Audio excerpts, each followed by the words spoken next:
This is a type of video I've never made before. I'm making this purely out of spite. I'm just a vengeful spirit right now. I had to suffer, and I feel it's only fair you suffer too. On Twitter today, a few people tagged me in 2 TikToks that were just so insultingly offensive to my eyes.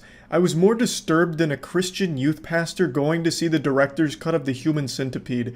It was so yucky that I just feel obligated to inflict this pain upon you, the viewer, and I'd like to talk about them a bit further. It's from a trend on TikTok where weird dudes try and be sexual and do, like, sexual shit, but it's super fucking creepy.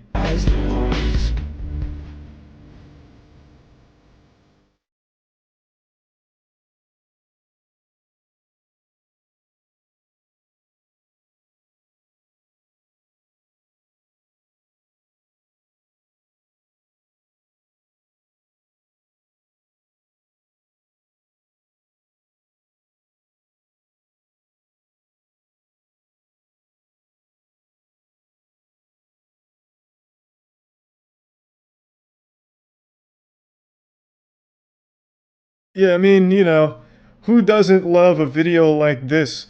Just massaging spit into a blanket that you're pretending is a clitoris. Like, who is this for? I can't imagine there's a single sentient human being out there that's, like, excited about this or being turned on like, fuck, I'm wet now. Or, like, being cheered on in the locker room. Yeah! Oh, baby, yeah! Keep fucking rubbing her clit. Yeah, look at him go. Yes! It's vomit-inducing, especially considering that the majority of the TikTok user base is children. And then he finishes the video by, like, grabbing and squeezing what he's simulating is supposed to be a vagina. So he's basically just fucking, like, grabbing on it like he's trying to start a lawnmower. He's like fucking trying to pop a balloon in his hand. Like, it's so disturbing, like, the whole thing. And he's not the only one. There was quite a few videos I saw just like this. I don't really get it. Maybe I'm just getting older. But how would any woman see this and be like, damn, I gotta hit this guy up. He look at the way he's massaging his spit into that blanket. That could be my pussy right now. Oh my god. He could be massaging my pisser, and it'd feel this amazing like what I'm watching in this TikTok video. This guy's truly an expert. A sexual wizard. A pleasure wizard. From what I can tell, this trend is supposed to prove that you have sex. Like, hey, no, look, I fuck, and I'm good at it. And then they have, like, whatever song's playing here, Arctic Monkeys or whatever is going on, I don't know the song. It just doesn't make any sense. You know, like, if I was to participate in this trend, I'd want to go, like, full-blown Alpha Chad Thundercock status. Like, I not only know how to massage one pussy, but 50. So I'd have, like, some inspirational music playing, you know, like maybe Scatman or something, and I'm just going all over the place. Fucking southpaw on him, maybe get, like, the Zoidberg going. Just simulating rubbing over 1,000 clits around me. And then maybe I'd be considered the most sexual man on TikTok. Which, when said out loud, sounds like a crime, actually. The thing is, this whole trend is so disturbing as a viewer. Like, how is this content that anyone would leave a like on? But what's crazier is I saw so many people trying to duet with this video in particular, so there were so many people moved by it and turned on by it that they wanted to respond to it and, like, fainting, oh. It's wild. TikTok is truly an absolutely baffling cesspool sometimes.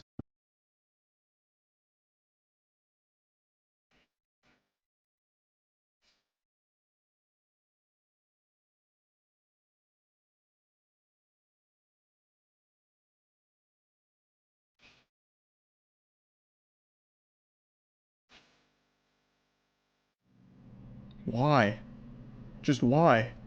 My fucking day is ruined now. Dude hits a swan dive into a cunnilingus true combo. That's like a Tony Hawk Pro Skater line right there. I mean, good for him. You know, connecting all of those tricks together. And he sticks his tongue out and his tongue is like 20 feet long. Which I think is supposed to be like a turn on for the women that we're watching. But I just feel like it'd be more of a detriment than anything. Because if this man goes to eat some vagina, he's also going to be eating butthole by accident. Like, his tongue is going to wrap around her like a G-string. It's going to be like tentacle porn, but with a tongue.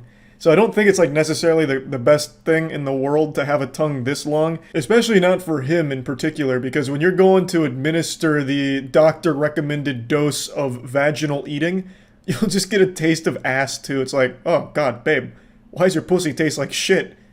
It's like, well, you know why. Your tongue is fucking deep in my colon right now. How do you not realize that? But I don't even understand. Like, this doesn't even show that you're good at sex, which I think the whole trend is supposed to. Because who the fuck is like, hey babe, you ready to bang? You ready to make a bedroom ham sandwich? All right, here I come. And you do like a cannonball onto the bed, and then you just start like.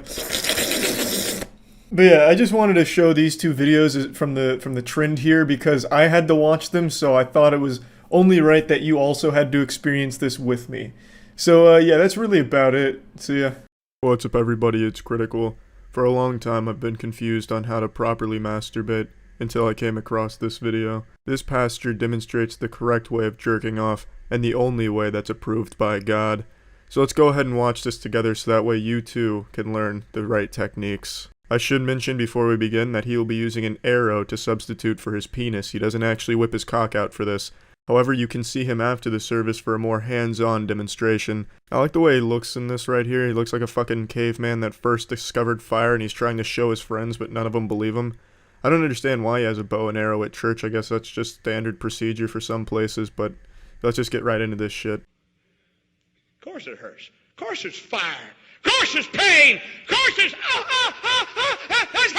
hot. Gosh, just shut up. I can handle it. I know what I'm doing. I know what I'm doing. Oh, God, that hurts. Oh, God, I'm so tired. Oh, God, I didn't want to lose her. Oh, God, I didn't want to have that pain. Oh, God, no. Look familiar? It certainly does to Mark Cuban in the back left over there. He's paying real close attention to this like he's about to perform fucking open heart surgery, analyzing every detail here, every stroke.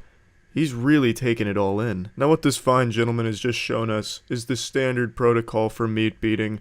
He's really illustrated it beautifully here and really captured the essence of choking the chicken. It's as if we're actually watching him masturbate here. From the wounded dog sounding shit to the come down. It's amazing what he's done here. God, you love me so much, don't you? Yes. Oh, God, thank you for what you're making me. You're welcome. Oh, God. I see an opportunity. Yeah, so do I. Oh, God, I see a beautiful wife. Now this is how you're supposed to do it, nice and slow, make it real and intimate. It's supposed to be a personal experience between you and God, so make it that way, you fucking troglodytes. Don't make it some quick, spit and shit, strum and cum routine. Treat your dick like it's the last Cheeto puff on earth and you're starving. You just gonna scarf down that Cheeto puff right then and there? No. You're gonna savor it. You're gonna take your time with it. Your dick should be treated no differently. Yeah? I never dreamed of her! A lot of things you never dreamed of, son. Lots of things you never dreamed of. Oh, you think I could marry her? She's very, very polished. You better get her more polished, son. God! The little children, I hold my arms. Oh, it's sweetest thing in the whole world. Oh, I'm so honored to be their daddy. Yeah. Now you remember who owns them. This reminds me of a really old Whitest Kids You Know sketch, The Slow Jerker. It was about how uncomfortable it is to do fake masturbation slowly. It's comical when you do it fast, but when you do it slow, it just makes everyone uncomfortable. But I do respect this man's bravery to go up here and do it nice and slow. The way he does it in his bedroom is the way he's doing it right here and right now. I also really agree with the message he's sending here. The only time you can really talk to God is when you're playing with your wiener. It's the only way. It's like your penis is a walkie-talkie right to God's frequency, and the only way to keep holding down the button is to be playing with your cock. It's the only way. And I've always known that. That's why when I masturbate, I like to talk to God too. I even have a pre-masturbation grace I like to say as if it's Thanksgiving, and it goes, Dear Lord, dear God, with one hand on my rod, with this porn on my screen, my dick soon spit cream, it's the duty of my wiener. I'll be baptized in these titties and I'll come out cleaner. Amen. Make sure they serve me. That's why I gave them to you, son. Oh, God. I see a pulpit. I see a pulpit. God says, Not done working on you, son. You think I stand here before you tonight sorry that I yielded to God? Yeah, I'll be honest, I have no idea what he was talking about during that. I could hardly hear him. He was just getting way too into the zone and whispering, but at least he brought the attention back to the audience and is now pointing at them. This is your fault. You touch your penises, so now I have to come up here and show you how it's done. The right way to do it. This is all on you. You brought this upon yourself. You heathens.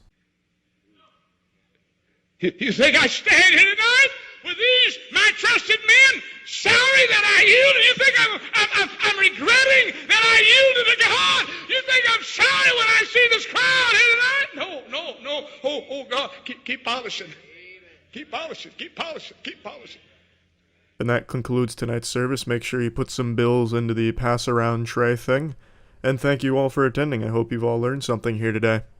Yeah, that's it. See ya. When you think of a school prank, like an officially licensed, endorsed school prank from the school to the students, you think of some lame shit like, oh, your backpacks aren't allowed in the hallway today. Just kidding, you can keep them there. Oh, you're getting out of class 5 minutes early today. Just kidding, big prank. You're actually staying late. We're doubling homework and slashing all your tires.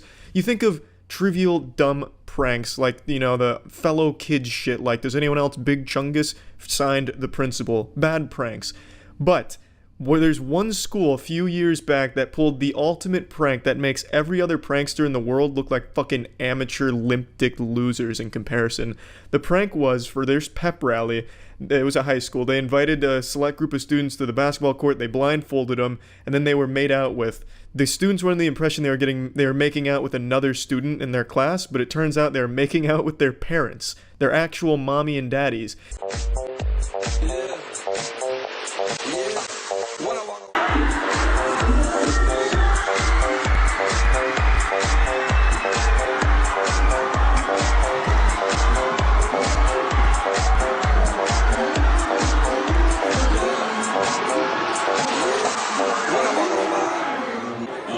They had luscious lips and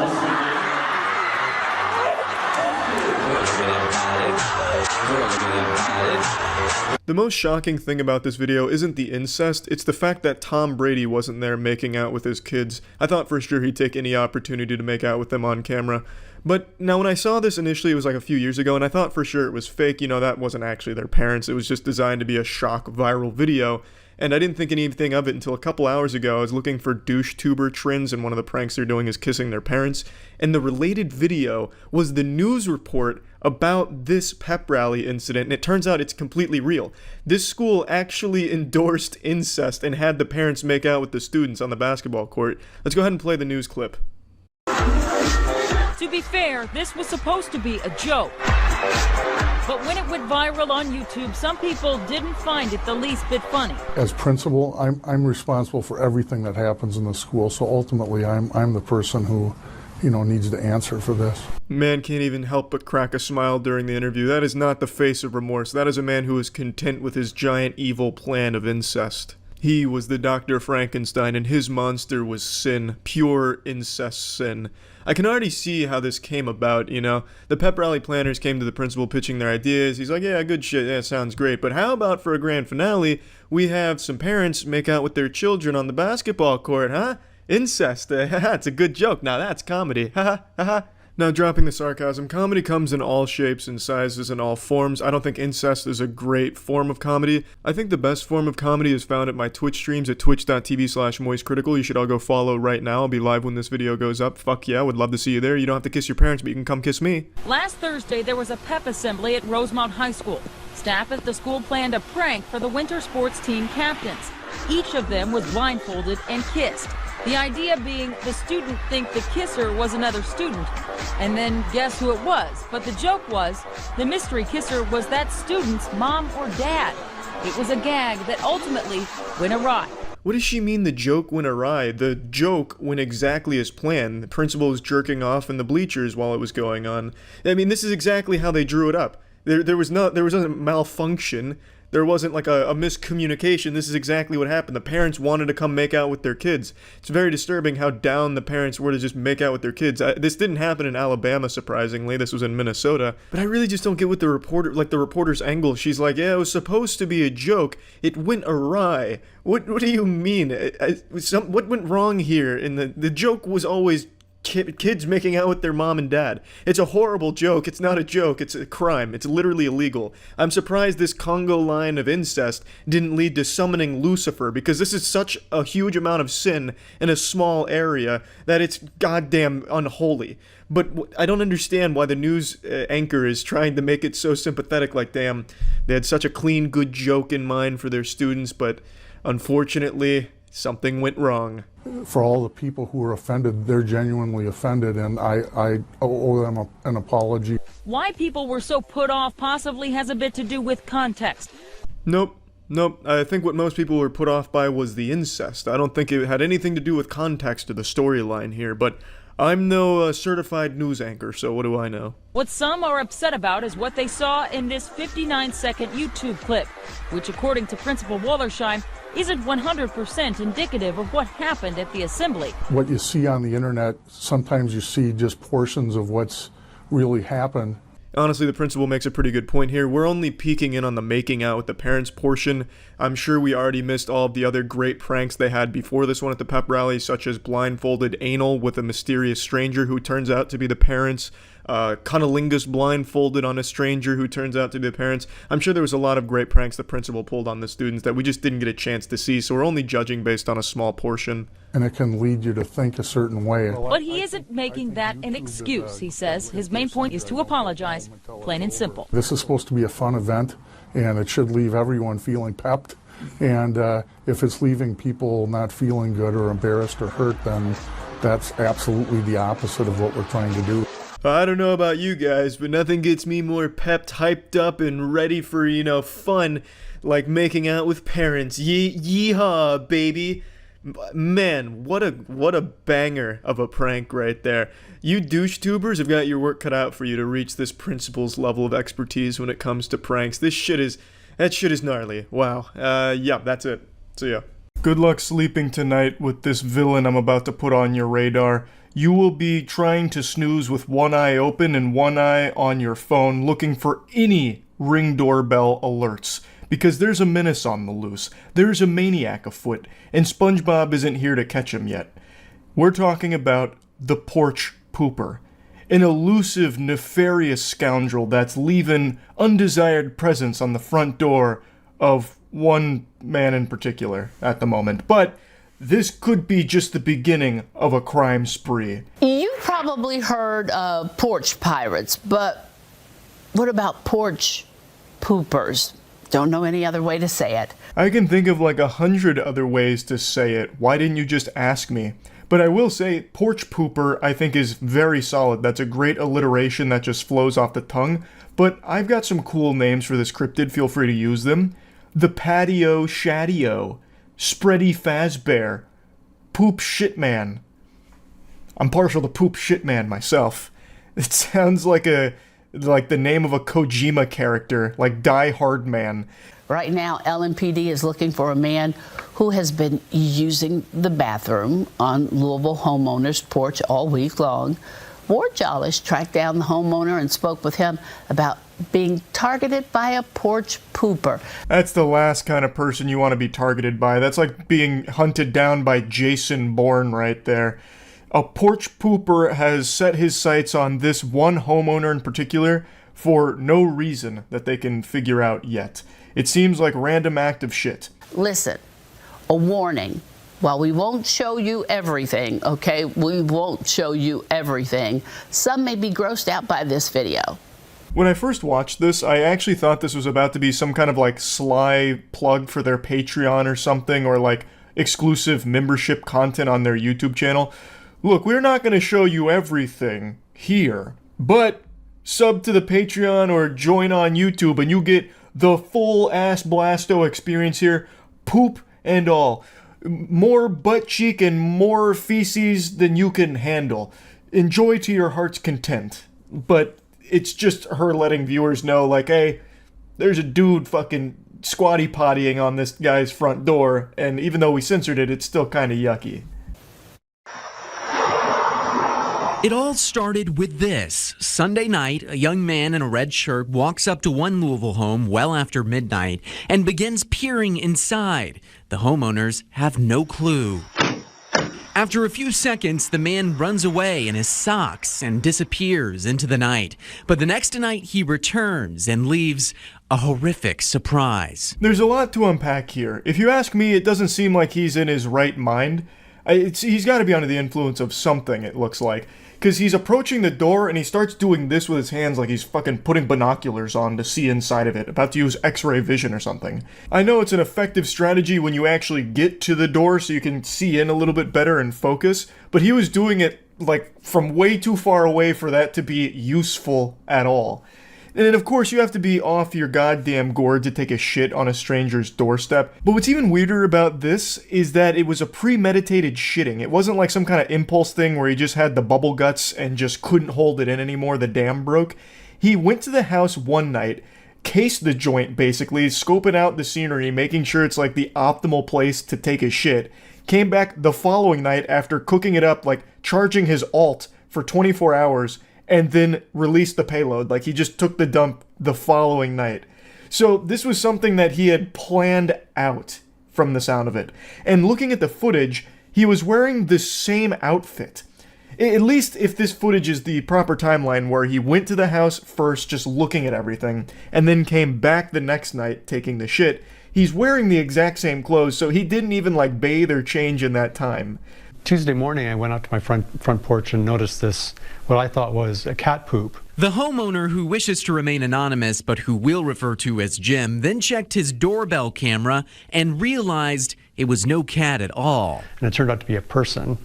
And not only did he defecate, but he also urinated on our welcome mat. This seems personal, but the homeowner Jim has no idea who this guy is or why he would do this in the first place. And to make matters even worse, I'm pretty sure I have that exact same pair of pants that the porch pooper is wearing.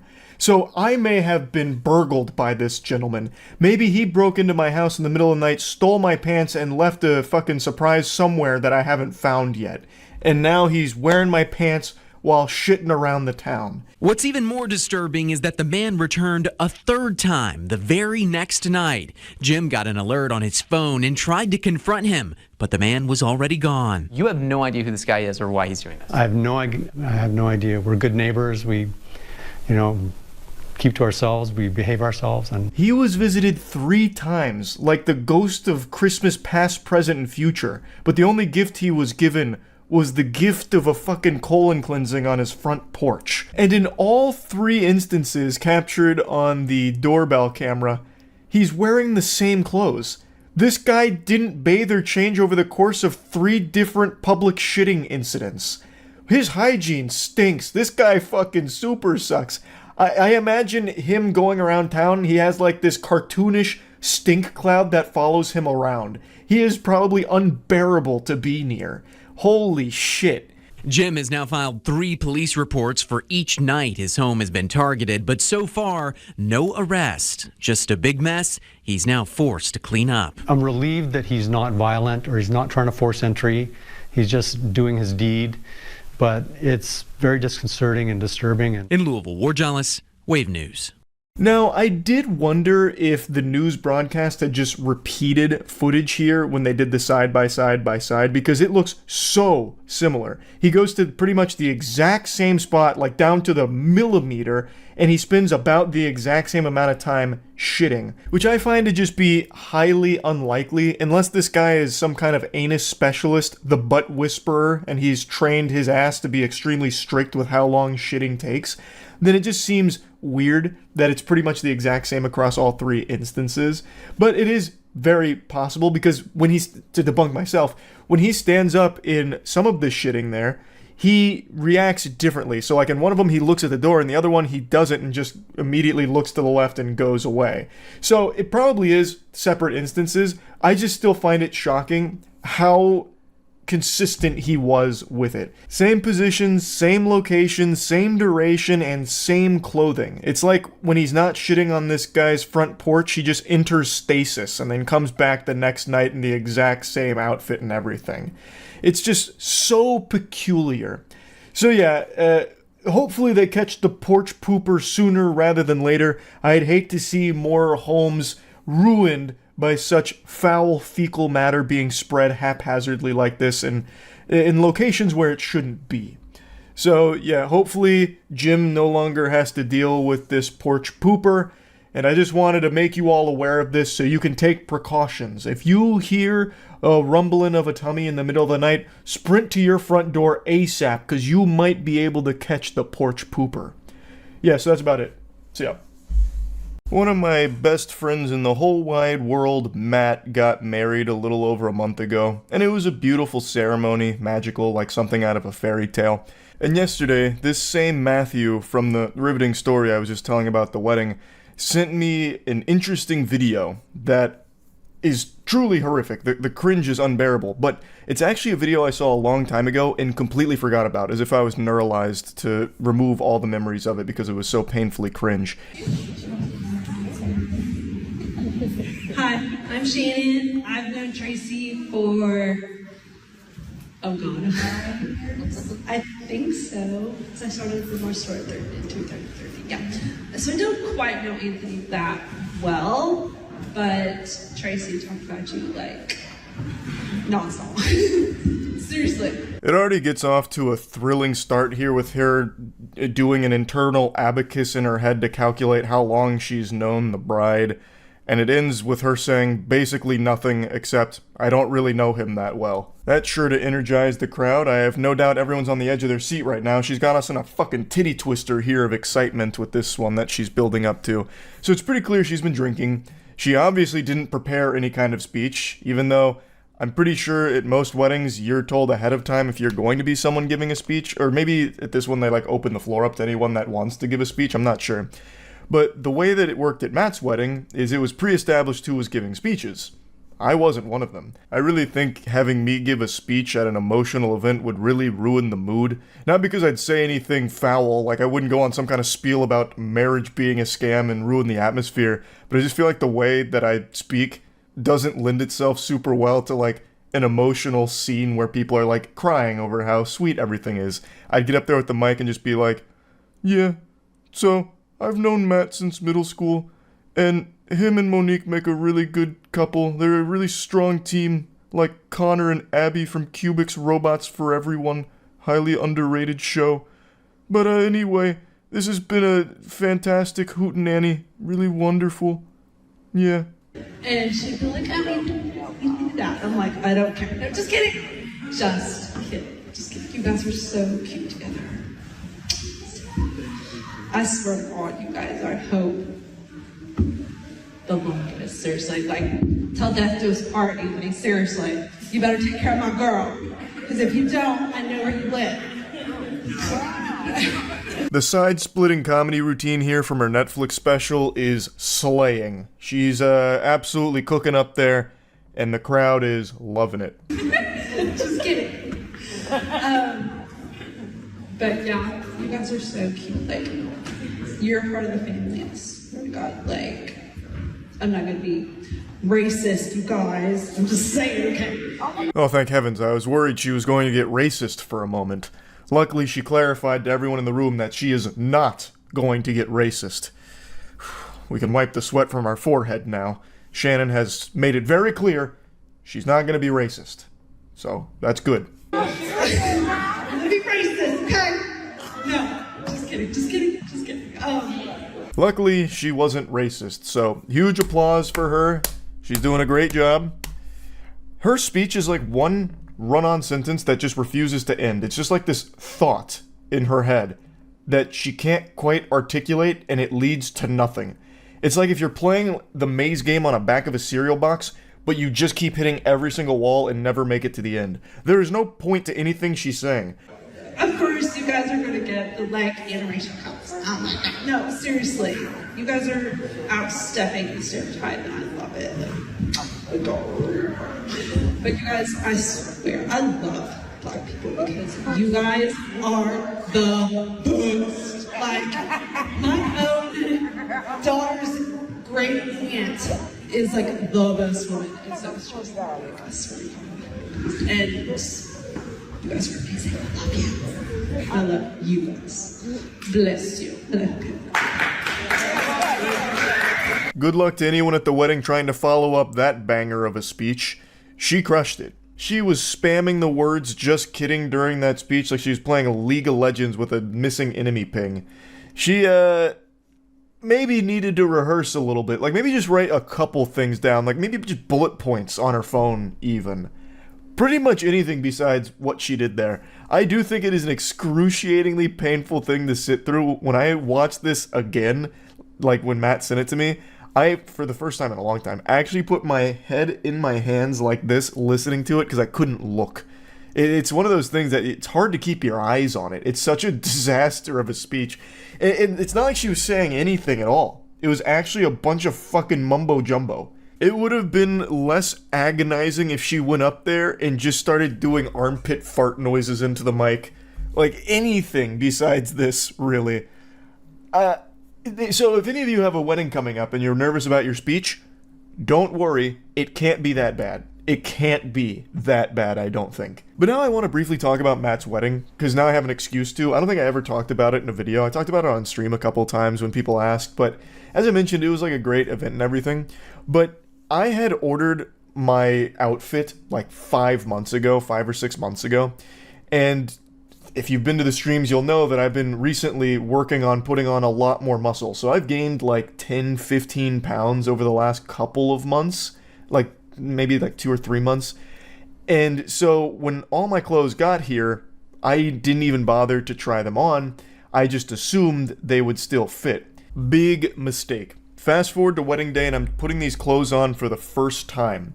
They do not fit at all. I put on the dress shirt that goes under the blazer, and that thing was like an actual fucking straitjacket on me. I couldn't actually do the top 2 buttons, so what I ended up having to do, because if I tried to, it would actually suffocate me and I'd probably die. I would go up to the altar where Matt and Monique were getting married, and I would actually pass out with the other groomsmen having to like catch me and fan me. I probably wouldn't have made it out alive. So I had to I couldn't do those buttons, so I had to keep them open, and I had to hide it with my tie because I looked like such a fucking stupid idiot.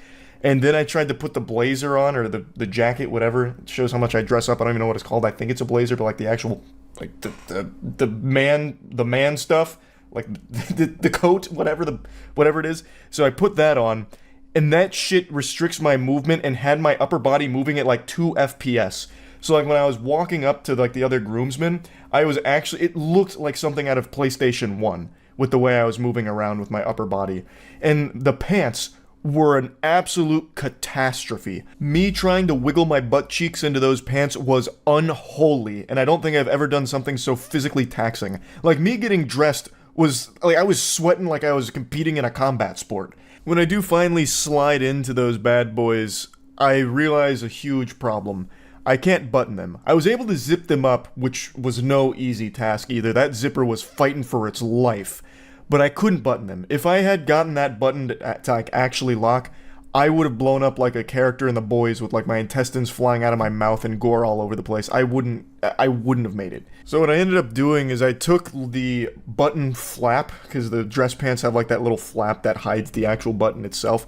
I took that and I just cinched it across, so that way it kind of looked like it was buttoned, so no one could really tell. At least no one pointed it out, but maybe they're just being nice, because the pants were still kind of like wide open at the top like that. You could see that it wasn't buttoned, I imagine, if you actually looked close enough, but it was my only option. Anyway, the wedding was wonderful. Luckily I didn't have like a ripped pants SpongeBob moment to be the biggest loser on the beach. We survived it. And I just wanted, I wanted to at least mention it here. I finally had an excuse to talk about Matt's wedding a little bit, because I was fighting a battle out there. I went to war. Jesus Christ. But anyway, yeah, terrible wedding speech. Worst I've ever heard. That's it. So yeah. Caleb sent me this and said it was like really hard to watch. And I didn't expect it to actually be hard to watch, but it is. This is a family vlog channel that did the standard YouTuber thing where it's we broke up. But this one did it in such an uncomfortable way, because it's very clear that this was a one-sided breakup. The wife broke up with the husband, and she, to his face throughout this video, just keeps saying why she was right to break up with him. I only watched about a minute and a half. Well, it was more like 2.5 minutes. And she's like, yeah, when I thought about you with other women, I just got so happy that you just wouldn't be with me anymore. Like, right to his face as he's still about to cry. So I figured we could at least watch this together and see kind of what it's all about. Are you gonna cry? No. I might. I'm just kidding. Thanks to Prime Zeppelin. All right. And then personal things, family things, and obviously what we are telling you now. That's the main thing. Yeah. This is another thing about family vlog channels. They share fucking everything. There are no secrets between them and me. Like I said, I watched about 2.5 minutes and I felt like I was getting broken up with. I was getting emotional. I've never even heard of this channel before. They just share the most personal shit of all time. It's wild to me that they, like, anyone would think it's a good idea. It's just hard to know in that situation from a content point of view. And everything's content, baby. We break up for content, goddammit. We were going through a lot of emotions and a lot of sad, at least I was going through a lot of sad emotions, so... He just keeps saying, like, I was sad, and she is never sad about it. I was still in the denial phase, like, no, this can't be happening. Yeah. Can't be happening, but... Sadly, it is, and it happened. This is so uncomfortable. Awkward, and we're here. Yeah, and we're here. Why so, do it? Like it, and but I'm better now. So yeah. It feels like she intimidated him into making this video. So Does it make you feel better to say it like that? Do you feel better because it's not you? Yeah, because I tried my ass off to make it work in the end, and But that's the it thing, guys. yeah. If you're listening, wasn't good in enough. the end doesn't always You blew work it. anymore. And Could they be faking it? I don't know. We'll see. In my mind, where I felt like, are we just best friends? Like, I feel like that's what we are. Is there more to it than that? You know, We're watching a couple break up, goddammit. than that. Crazy and dramatic. Nobody like cheated. Nobody like. This is about where I stopped. feelings were hurt though. You did some things that hurt my feelings, but I found out later on. Can you please clarify that I wasn't cheating? Yeah, you weren't cheating. People will dig into You that. did a lot of things that bothered me. I wouldn't consider them full-blown cheating, but it was definitely close. lines Oscar, that I'm we not shouldn't have keeping crossed. that. Alright, fine. What about that situation bothers you? Yeah. It's not that situation. I just feel like Yeah, that sounds like cheating to me, Oscar. like specific things. Like, do we want to talk about when I had mental It was only health oral. issues, you were not there for me, And like, it's my we have to, fault. like, dig into all that. I wasn't a good enough And husband. I do think something like this, it's sad that it took this. It takes two in a relationship. And Oscar wasn't pulling is his weight. not- Like, yes, there are things he has done to hurt me or made us drift apart or like all the things, right? Yeah. But It's all his so fault. have I. Thinking of Oscar being happy with somebody else, Yep, there it and is. that made me happier. That's when I knew I didn't want to be with you anymore. Why say that to his face on camera for your audience? Like, why do that? You have sat this man down and are breaking up with him again and rubbing his nose in it like a dog who took a shit on the carpet, and you're like, hey, don't do that again. You know, like making him smell it. What is the point? You could have just said it in like a 1 minute video, like, hey, look, we broke up, it was mutual, we're fucking done, alright? The channel will go on. But instead we have a 15-minute dissertation about why she was in the right to break up with Oscar.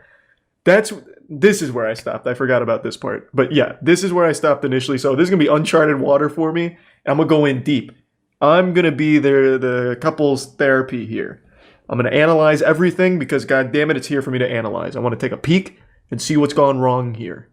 When I think of you with somebody else and that's what I want for you, I don't think you're in love with that person. Really? Yeah, can you handle that? You like that, I Oscar? don't know, I've never heard that side, so it's a lot to take in right now, but Yeah, luckily we're doing it on camera. I don't like the things that you like. I don't want the same things that you want. I'm not interested in the same things that you want. And I want you to have that with somebody. So why am I like selfishly hanging on? With a million other reasons. Like, guys, there's a lot. That's like the main I love point soap of this, operas is now. there's so many- This is good. So what triggered you to be so mean though this last month? Not that she was horrible. She was actually very nice to me during Jesus the actual Christ. breakup process, but there was a phase where like I was trying my Once I had decided that I didn't want to be with Oscar, I'm about to watch a I couldn't fight. Tell him that because we were going on the. Like, I'm watching a trip domestic together. issue. So I instead. You were doing a lot to push me away, not like in a. Subconsciously, I really was like self-sabotaging. Why would you do that? almost, Come or, on like, now. Trying to get you to break up with me, so it wasn't me. I don't. Even the cat's upset back But, there. like, It's pissing on your I wasn't couch. mean because, like, as soon as I decide something, you know that. Like, I want to say it. I want to tell you. I can't just like. This is just an argument. Yeah, this is so they're the literally second just I was able arguing to here. tell you. Yes, I did explode a few times, guys, and I've worked on it. I've actually gotten way better at it over the years. Why? They sat here and recorded this and then edited it, and they're like, yep, this is how we announce it. This is how we do it.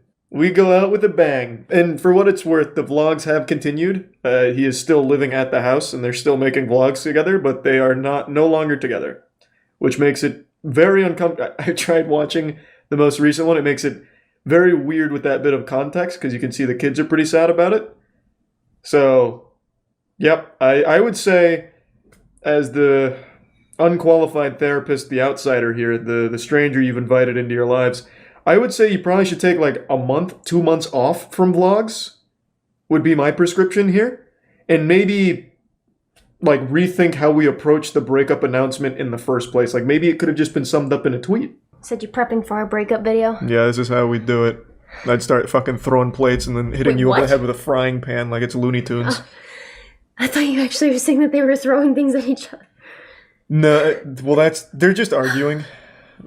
She brought up how angry he gets and how he throws things, but then she just keeps piling on more and more things into this lore. Good. So it's not really a breakup. This is the thing about this video that I hate, is it's like, you did, I did. Like, and you still chose to post it. That's what I said. This is what's happening. Mhm. I'm sad. I know you guys are going to be sad. I'm sorry that we She looks haven't made heartbroken. a video about it for a minute. I don't know. Long story short, I do feel like we're in a really good place right now. We're still... It looks healthy. We're figuring it out, yeah. We have a whole life. This looks pretty together. healthy to We've been me. together for 7 years. It takes a minute to like know. 7 years. Extremely respectful of the breakup process. Nobody else, like I said, like she said, no one else. I thought you said that she broke up with him. Nothing. Currently, no one. Yeah, she broke up with him. She said that the idea of him being with other women made her happier than being with him. So she got tired of him. She didn't like that he would get angry sometimes. So for like a year, she hasn't liked their relationship or something. But they recently just had a new baby last year. So basically, since they've had that baby, she's not like this man. See, people, kids don't solve everything. No, probably not. But they're good for that YouTube paycheck. Oh, can I tell you All right. the funniest conversation I had with you? What? In Florida when we were on the phone. Oh, yeah, I mean, I guess, whatever. Yeah, just share everything. He went to I want to hear it all. club, can I say that? Yeah, I don't care. The night before, and then we were talking about it, and I was like, well, did you, like, get a lap dance or anything? And he's like, no, I feel too awkward. So anyways, long story short. I didn't go alone, by the way. I went with a group of friends. Right. Anyways. What's the story? Didn't get a lap I'm not gonna come now. Me just as much money as the stripper. I barely threw anything, but sure. Tell them you barely didn't and how much it was. Okay. And you sound like an idiot. Hey, I just That's not things you just talk about in a video. I feel like a baller. You didn't even get a Yeah, lap. he's having fun. Okay, anyways, revert. Go back. So then To be fair, it looks like it was miserable going through this breakup with her. do that, and I was trying to give him advice on like how to sleep with girls or like know when a girl wants to. And Jesus all that. Christ. And it was, They are literally still married. First of all, when you Oh. about that. like I don't know, guys. Well, are they like, actually just, married, like, or? need that, like, Oh yeah, they are. They've been together for like 7 years now. So they're full on divorcing. It's not just a breakup. Like they're just Yeah, I think so. Like, I mean, like, they're talking about, like, still doing their taxes together, so it made me think that they were married, but they haven't said anything about, like, divorce. They just keep saying, like, a breakup. Yeah. Thanks. Are they, like, working through it, but staying married for the tax benefits? Like, is that... I have no idea. Thanks to the resub Pylon, Blunt, and the gift sub Satan. Good to see you, Satan. The Prime Jelly, resub Or, yeah, Ace, like, is it Dan, just, and Chronic, like, turning into an Jam. open relationship? Like... I have no idea. What happens if I have a fifth kid, though? They have 4 kids. That's your new person's problem, not mine. Dude. Yeah, let's go, Oscar. We don't care. Yeah, that's where we're at. Vlog. We're done. He's like, all right, I'm just gonna end it here. Living in the same house with 4 kids, what could go wrong? Right? Yeah. He looks so stressed. Well, I guess a lot of things, but He's very unhappy. He's not having fun. Leave your questions down below. We'll probably do a Q&A because why not?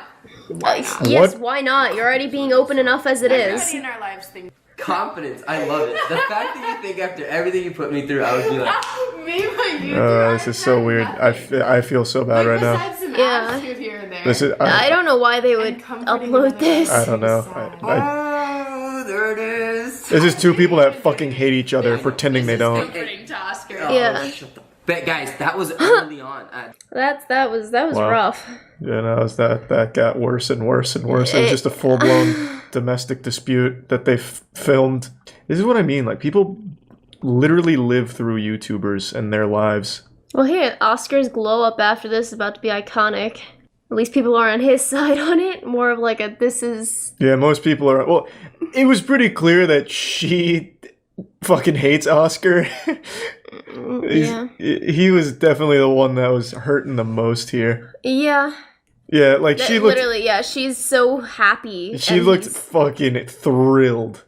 And he's just like out of it the whole time. Like, yeah. He wasn't there. He's a tier 1 wolf. He looked miserable. Like, he didn't want to be doing that whole thing. I mean, I didn't see the beginning, but I'm sure he looked the same way. Yeah. They didn't do a Q&A yet. I already looked earlier. Oh my god, never mind, they did. How did I miss this? I saw this one. This one was very uncomfortable. But I didn't see this. Oh my god, it's 22 minutes. There's still so much more to learn. I don't know. You sound excited to be. Not really. I don't know. That was very uncomfortable. I just feel kind of dirty and slimy just for knowing that much about that couple for no reason. I don't really care about that. It was just, he clearly doesn't want to. Okay, and she's telling him how to get girls. I mean, this video so soon. I actually filmed. Oh, and one of their kids is watching this. That first part, because there's so many questions that we're like, all right, we need to address something. I think the next time that we film a video in the kitchen, it needs to be a positive video. Yeah. Oh god. So I kind of thought that we would. Time to watch mom and dad fight on camera again. Like things that I wanted to. You said nothing the whole time. Yeah, and I had to say anything because these are awkward conversations to have. You don't really know. What You don't have to have these conversations on camera. You really don't. With all the backlash. So and like it's funny. We have like banter. Yeah. We're in a good place. Yeah. That sounds good. No. Yes. Yeah, no, are we in a good place? Yes. Tell that. I'm laughing because the nipple thing was out of habit and I didn't squeeze. I just was like, oh wait. Yeah, he didn't. He said, yeah. But like, thank God, Oscar. Your honor is still intact. That kind of tends to happen. People also don't. I mean, that's the whole point. Oh really? Why? Signal. Oh yeah. No, guys, it is done. Like. Whoa, whoa, whoa. I mean, it is, but relax. I hope Oscar's side hoe walks in to like help answer questions. I just want to know he's doing okay. It was important. So like that's when I started to just feel defeated. But that's just tell me why you hate him. Decided. That's all I care about. And I stayed with him. Stop cushioning the blow. He can take it. At all. Never asked Oscar to get a vasectomy. I did not want him to get a vasectomy. I wanted more kids. And I see why I did it now. He didn't get the vasectomy. Oscar had to have a vasectomy. He was going to do that. Yeah. No. Honestly, good idea, Oscar. Made the right call. It has nothing to do with me. Yeah, that has I don't want to get. Is that what made you hate him? Because his wiener is snipped? It had nothing to do with having. I feel like I'm getting to the bottom of this. I mean, his wiener's not weird snipped. about bodies. No, his wiener's cut in half now. That's what a vasectomy is. They split it in half like a meat stick. A little while ago, we've had a lot of people say, like, are you guys going to get back together in the future? No, or, like, Oscar's done. How official is this? It's official. Yeah. Oscar seems so strong now. Future brings. Like, I don't want to say. Like, I think it'd be. No, Oscar, put your fucking foot down. Say no. He did. This is where things. He did, and then she talked over him. To ever lead, then so yeah, I would say the same thing. I don't want to speak for my future self, but as of right now, it's like an official no. I don't. Nice. That's all I needed to hear. Good work, Oscar. You're done. Yeah, I don't want to watch 22 fucking minutes of it. It's still so uncomfortable. It really is. I don't know why people post these things. That's just so much. He got his balls snipped, and she still has them in her purse. She's probably like, here, freeze some for me. Rough, yeah. I saw a video today that made me emotional. It's a couple giving their wedding vows, and it's not often I'll see a video like this and just be moved to tears, but this one was really pulling on the heartstrings, and, well, I just thought it was an important video to showcase here to prove that true love does still exist. I know there's some of you out there that have stopped believing in love, but this one might reignite your faith. This is two hearts coming together like magnets and forming an unbreakable, covalent bond. A James Bond. Then as time went on and I was falling deeper in love with you, I was and always will be one of the easiest people to please. Only two things are required to keep me happy, keep my belly full and my balls empty. Though you're amazing at half of it, we really need to get you some cooking lessons. And they say chivalry is dead and romance is kaput. So, the wedding vows start pretty aggressive here, talking about some ball draining, and it only gets more graphic and 50 Shades of Grey-esque. So these are the wedding vows between this newlywed couple, and his vows are basically just an erotica fanfic about his partner. And this is delivered in front of not only his family, her family, but in front of God too, who's probably weeping and feeling very embarrassed that this was allowed to transpire on his earth. It's pretty yucky, but they seem to be having a good time. I don't know how their families feel about having to listen to this guy talk about his daughter is basically just a fucking fleshlight for himself. Off rip going into like, hey, your new job as my wife, your duties to me are to get better at cooking and drain my balls like Steph Curry drains threes. Even when my belly isn't full, there is no one I could ever love more in this lifetime, unless I actually get a chance to meet Margot Robbie. The way he's presenting his vows is also a little uncomfortable. Not only the subject matter about it being almost entirely sexual based, but also it's because he's reading it from his cards here, like his book report almost. It's like he just got called on in front of the class to read from a textbook, and he's a little nervous about it. So it's all kind of like very robotic, which makes it even more weird. But yeah, he's treating it like a stand-up comedy routine, and it's very uncomfortable because it's all about fucking. Now, before showing you the rest of these beautiful vows, I'd like to show you something else that's beautiful, and that's today's sponsor, Honkai Star Rail. Big thanks to Honkai Star Rail for sponsoring today's video. Honkai Star Rail is the newest free-to-play game from the creators of Genshin Impact, Hoyoverse. So you already know the art style and the characterization is going to be immaculate, absolutely spectacular and breathtaking. It's a free-to-play RPG experience with a focus on strategic combat. So there's a lot of different ways of approaching the combat, a lot of different strategies you can employ to suit your own personal playstyle. So you can shift enemies around environments and characters and upgrade them to suit the way that you want to approach the combat. And since you can freely explore the universe, you can also find different things that'll better suit your playstyle. And all of the combat just looks amazing because they knocked it out of the park with the art direction, so it's all just beautiful visual effects from orbital cannons to ice walls. It's also cross-platform. It supports cross-platform play, so you can install it on mobile and PC and have the game data shared between them. So if you're interested in trying Honkai Star Rail, you can click the link in the description below to get started on your adventure. Big thanks again to Honkai Star Rail for sponsoring the video. Well, today I'm taking a step further and giving you my last name, the last name of champions. No one deserves it more. With you and the girls by my side, I feel like I can conquer anything. Y'all make life worth living, giving every breath of every day a purpose. Life gets even better when the kids fall asleep and you tell me to come to the bedroom. Nothing's better than the sound of gagging and headboard slamming. Michael. He went a good 20 seconds of actually delivering heartfelt, meaningful statements in his vows, like very sweet sentiments, and then immediately into gagging and headboard slamming. Hell yeah, brother. And then that was his mom up there that said Michael, as if she was about to go over there and discipline him, like pull on his ear or wash his mouth out with soap. Now, watching this is actually very interesting because it's so sweet. And I've always seen a lot of these wedding videos go kind of south where like one of the best men or whatever delivers a really cringe speech. Luckily that's not the case here. No cringe to be had on this holy day. But I imagine flopping at either your own wedding or your best friend's wedding with a turbo dog shit speech is one of the worst feelings on the planet. Now, many of you know my buddy Matt recently proposed to his longtime girlfriend, and he wanted to do something special for the proposal, which was he had all of their friends submit short videos talking about how great of a couple they are and all of that. Just a very nice gesture, and he was going to compile all of those short videos into a longer, big video that he was going to surprise her with at a movie theater that they were planning on going to for a movie. It was a very cute idea, and I was included in this mega mix, and I'll go ahead and show you the video I submitted because I think I absolutely fucking crushed it. Hey, my name is Charles White. It is December 8th, 2022. That is 2022 years since the death of Christ. God rest his soul. I've been informed by a close friend of mine named Matthew Phillips that he is proposing to his longtime girlfriend Monique. So I want to say good luck and congratulations. It doesn't get better than that. Honestly, this looks like something out of a horror film. It was late into the evening, and I wanted to get the video to him on time before deadline. And, well, that's what we landed on. I originally wanted this to be like a 10-minute TED Talk video that I would submit and force Monique and Matt to sit through the entire speech.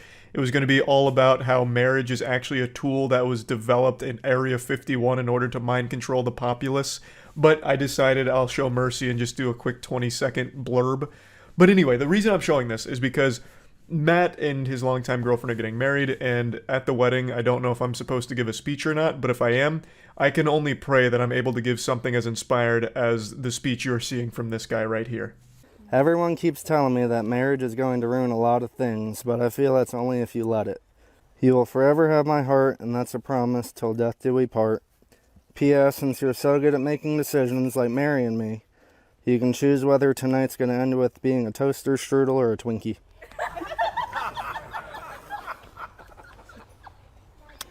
If that doesn't make you blush and melt your heart, then you just don't have a soul, partner. Because, wow, that is some silver-tongued Casanova class right there. So, in case you don't understand, if you're some kind of stupid fucking swine, a toaster strudel is referring to after they fuck, he'd pull out and ejaculate onto her tummy, make it maybe in like, you know, little glaze waves, kind of like a toaster strudel, or a Twinkie, where he cream pies her, basically. He just fucking ejaculates inside. So that's what he's saying at the end of the vows here. Alrighty. I'm speechless. You're so really? Being that I am his mom, I will deal with him later. He is grounded. By all means. Shout out to his mom. She's taking this very uncomfortable situation like an absolute fucking champion. What a good sport here. She's like trying to dissipate all of the cringe in the atmosphere here as best as she can to diffuse it. And there's only so much you can do, really. But the two of them seem happy, and I guess that's all that matters. But I really just have to say, why do this in front of all of the family members of not only you, but her? It's literally just kind of saying in front of all of them that the main thing you care about with her as your partner is sex and not much else. There's a couple of moments, like glimmers of hope, where he does say heartfelt things, like very sweet things, but it's ephemeral. It's immediately overshadowed by going into headboard slamming, gagging, ball draining, nutsack draining, fucking cream pies and all of that. So I just feel like it probably wasn't the time or place for this routine here. Just seems a little trashy, especially because I'm pretty sure their kids are also there, as well as like obviously other kids of the families there having to listen to this really uncomfortable shit. So just kind of awkward, honestly, at the end of the day. But yeah, anyway, just wanted to talk about this a little bit. That's about it. See ya. Let me paint you a scenario here. This is kind of like a gamer's version of Rorschach's. You have $600 lying around that you're saving for a rainy day. You live paycheck to paycheck, and it's emergency money for you and your fiancé. But Genshin Impact has some new gacha coming out. What do? Do you let that money sit there, idly, just waiting to be spent? Or do you take the initiative like a true level 100 raid boss and spend that $600 that you and your fiancé have been saving on that Genshin Impact drop? There's only one right answer. And unfortunately, that correct answer of spending the $600 of emergency funds on Genshin is getting this marriage in hot water. It's actively falling apart. Now, gamers are some of the most misunderstood creatures in the universe, but we're also the most advanced species, so I don't blame people for not always fully comprehending our methods.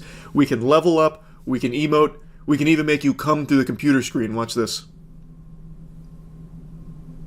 Sorry. But sometimes shit just goes cattywampus, and this is one of those stories. So, this guy's fiancé, his IRL life duo's partner, found out that he spent $600 on Genshin, and it's not looking good. So his fiancé finds out and tries to get a hold of him. We tune in the middle of this where he's saying, "Stop calling me." She insists that they need to talk right now. But he says, "You're not being fair at all. I explained my boundaries to you, but you're not respecting them. This is exactly what Redacted says is abusive about you." So she says in caps lock, "You spent $600 on our credit card on a fucking game.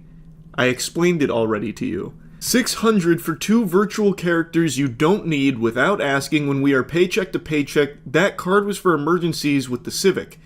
And then he just drops a screenshot of one of the Genshin Impact characters that he bought. An interesting strategy. He tries to turn this around on her and begins calling her abusive here in a little bit, but he starts by saying, "I told you my boundaries and you're not respecting them."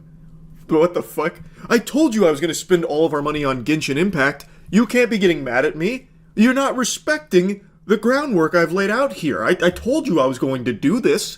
What's the issue here? This is very unreasonable. You told me you wanted her too, but you aren't happy for me, LMFAO.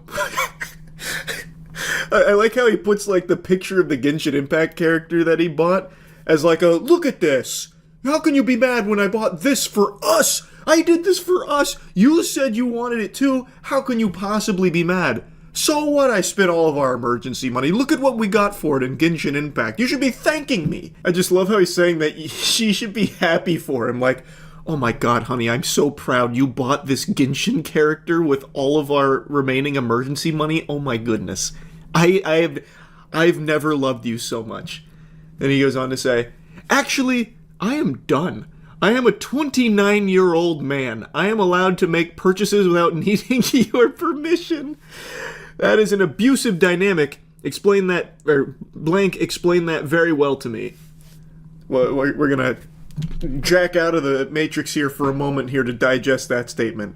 I like how he puts his foot down. "I'm a 29-year-old man. If I want to waste $600 on Genshin Impact characters with money that we have been saving for emergencies while living paycheck to paycheck, then damn it, as a man, I'm gonna do it!" And he like rips his shirt like Hulk Hogan style. In his mind, I bet this went so hard. He's like, "I'm putting on the big boy britches this time. No. I'm a man. I'm a man.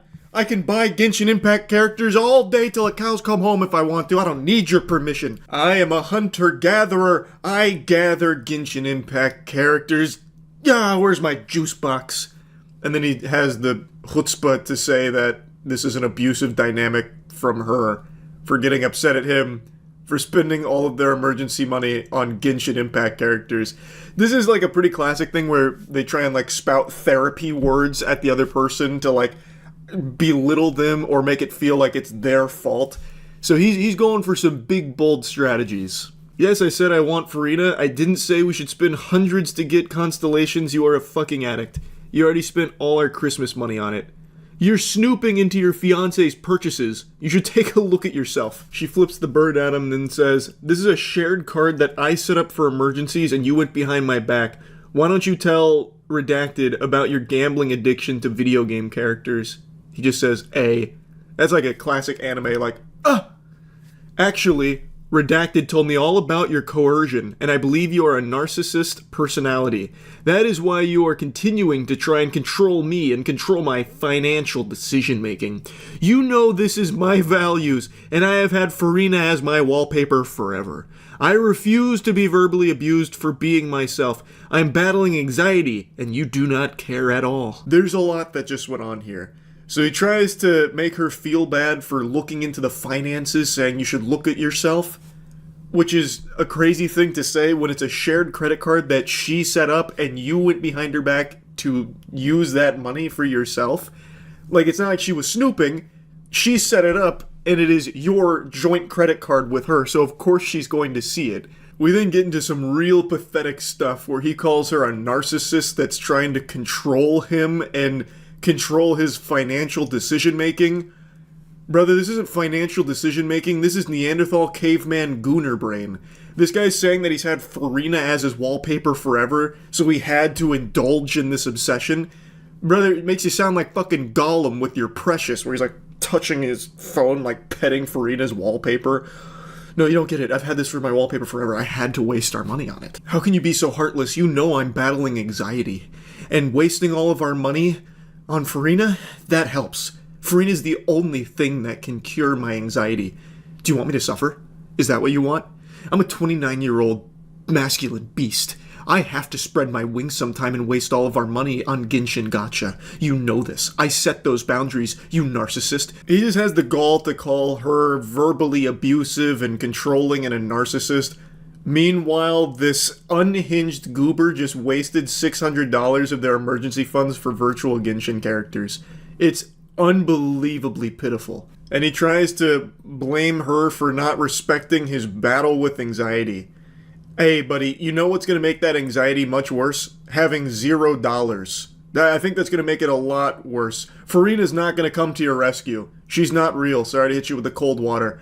All you're doing is digging yourself into a deeper hole, and now you're losing your fiancé over it as well because you couldn't resist the urge to waste your money with her on this game behind her back. Everything pops off here in Act 4 of this. He spirals out of control.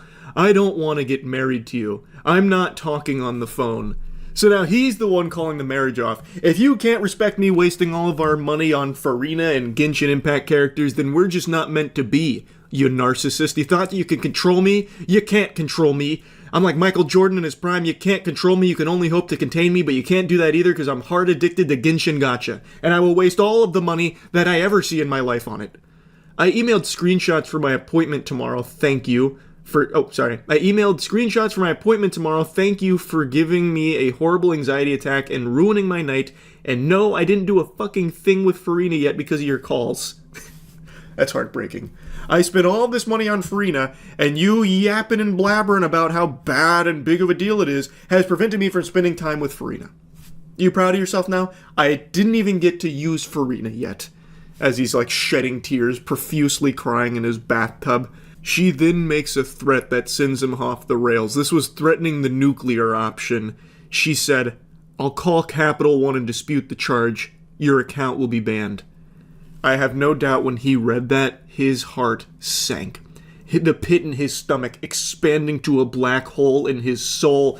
All of the color in his world turned to gray as he was faced with the possibility of losing Farina. He said, try it. You'll lose me forever. Why? I'm going to Scottsdale for the night. Stop calling me for 12 hours and we can talk then. Good night.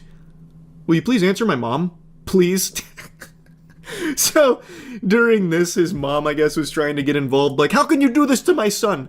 According to the fiancé here, his family started calling her abusive for this, which is crazy that even his family doesn't understand how bad it is to waste the emergency money on fucking Genshin Impact characters.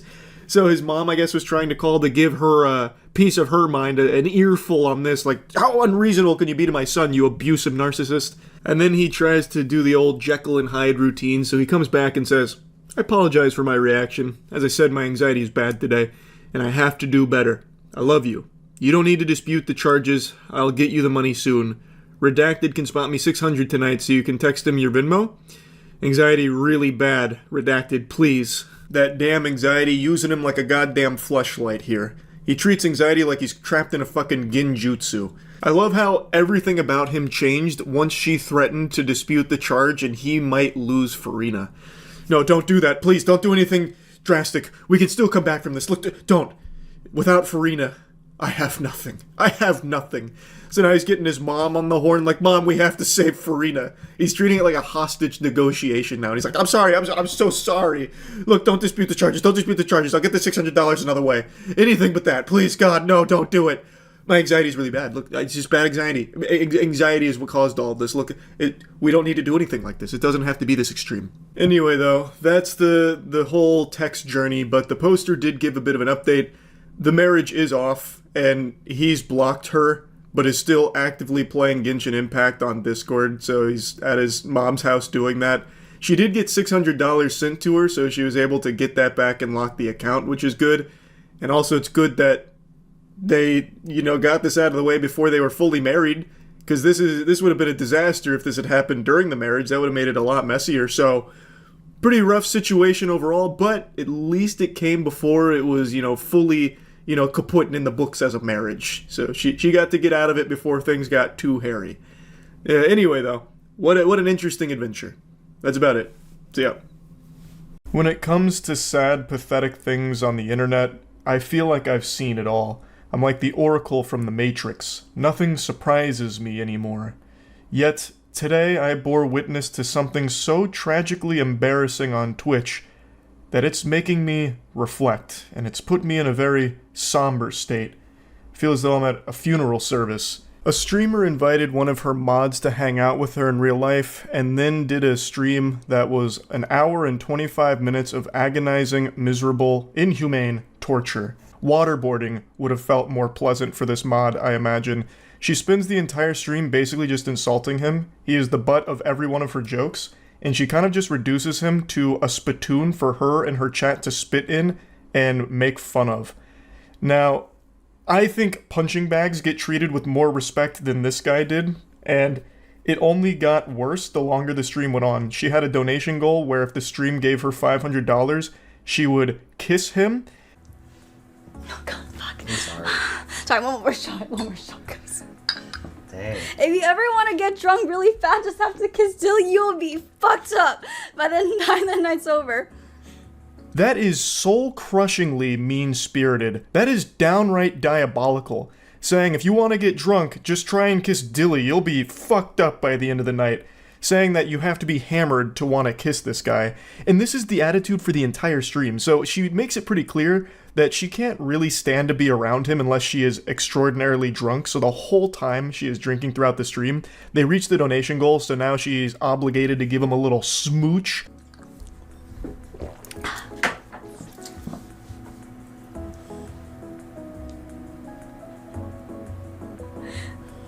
Can't do it. Sorry. It's okay. Can you come closer? Like this close? Okay. Yes. Okay. Whenever you're ready.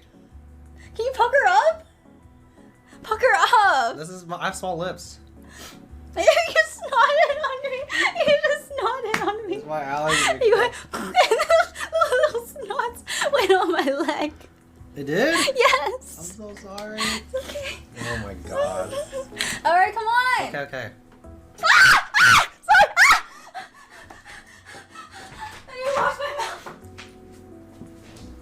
If I was watching a hostage video where someone had kidnapped my grandmother, threatening to slit her throat unless I paid the ransom, I would honestly find that video to be less cruel and more humane than this Twitch stream I just watched. This is absolutely brutal. My heart breaks for this guy. I don't know who he is. I don't know what he's done to deserve this, but this is like a divine punishment here. This whole thing was her idea. This was her donation incentive. And now she's acting like it was the worst thing that ever happened to her. It's so bad, she's got to go rinse her mouth out. She's got to fucking brush her teeth and scrub it all down with soap and bleach just to try and erase the stain that his lips put upon hers.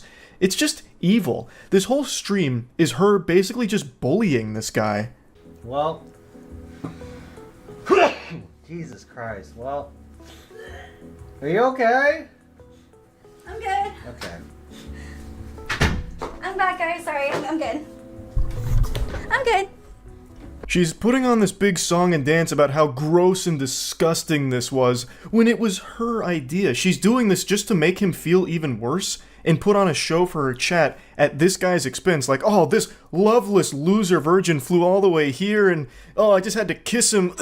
Like, that's so mean. And this should be a wake-up call to her chat that, like, donates money to her under this idea that she's going to like them or something like that, or parasocially donating to her because they think that they're going to be friends or even more than that. This should be the biggest wake-up call. Your third eye should be fucking beaming from your forehead right now with this out there. This is her mod, someone who literally, like, does a ton for her. And this is how he's getting treated in front of everybody.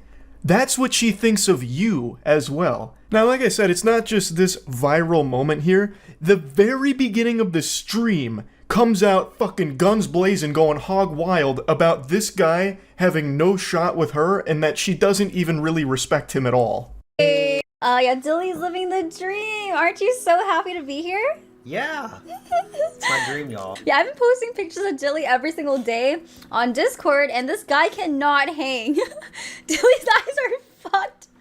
It's because I have cats and he's allergic, and he has allergy medicine.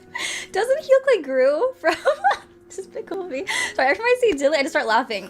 This is the very beginning of the stream. This is chapter 1. It's not even chapter 1. This is the prologue. And she immediately comes out of the gate saying that he looks like Gru from Despicable Me, and she can't help but laugh when she sees him. The stream doesn't even make it 5 full minutes without her making sure to insult him in front of everybody. He's just getting publicly flogged immediately. She is flaying him alive throughout most of the stream. Again, this whole hour and 25 minutes is basically just make fun of Dilly, and let the chat make fun of Dilly too. It's so mean-spirited. And this guy, again, I don't know anything about him.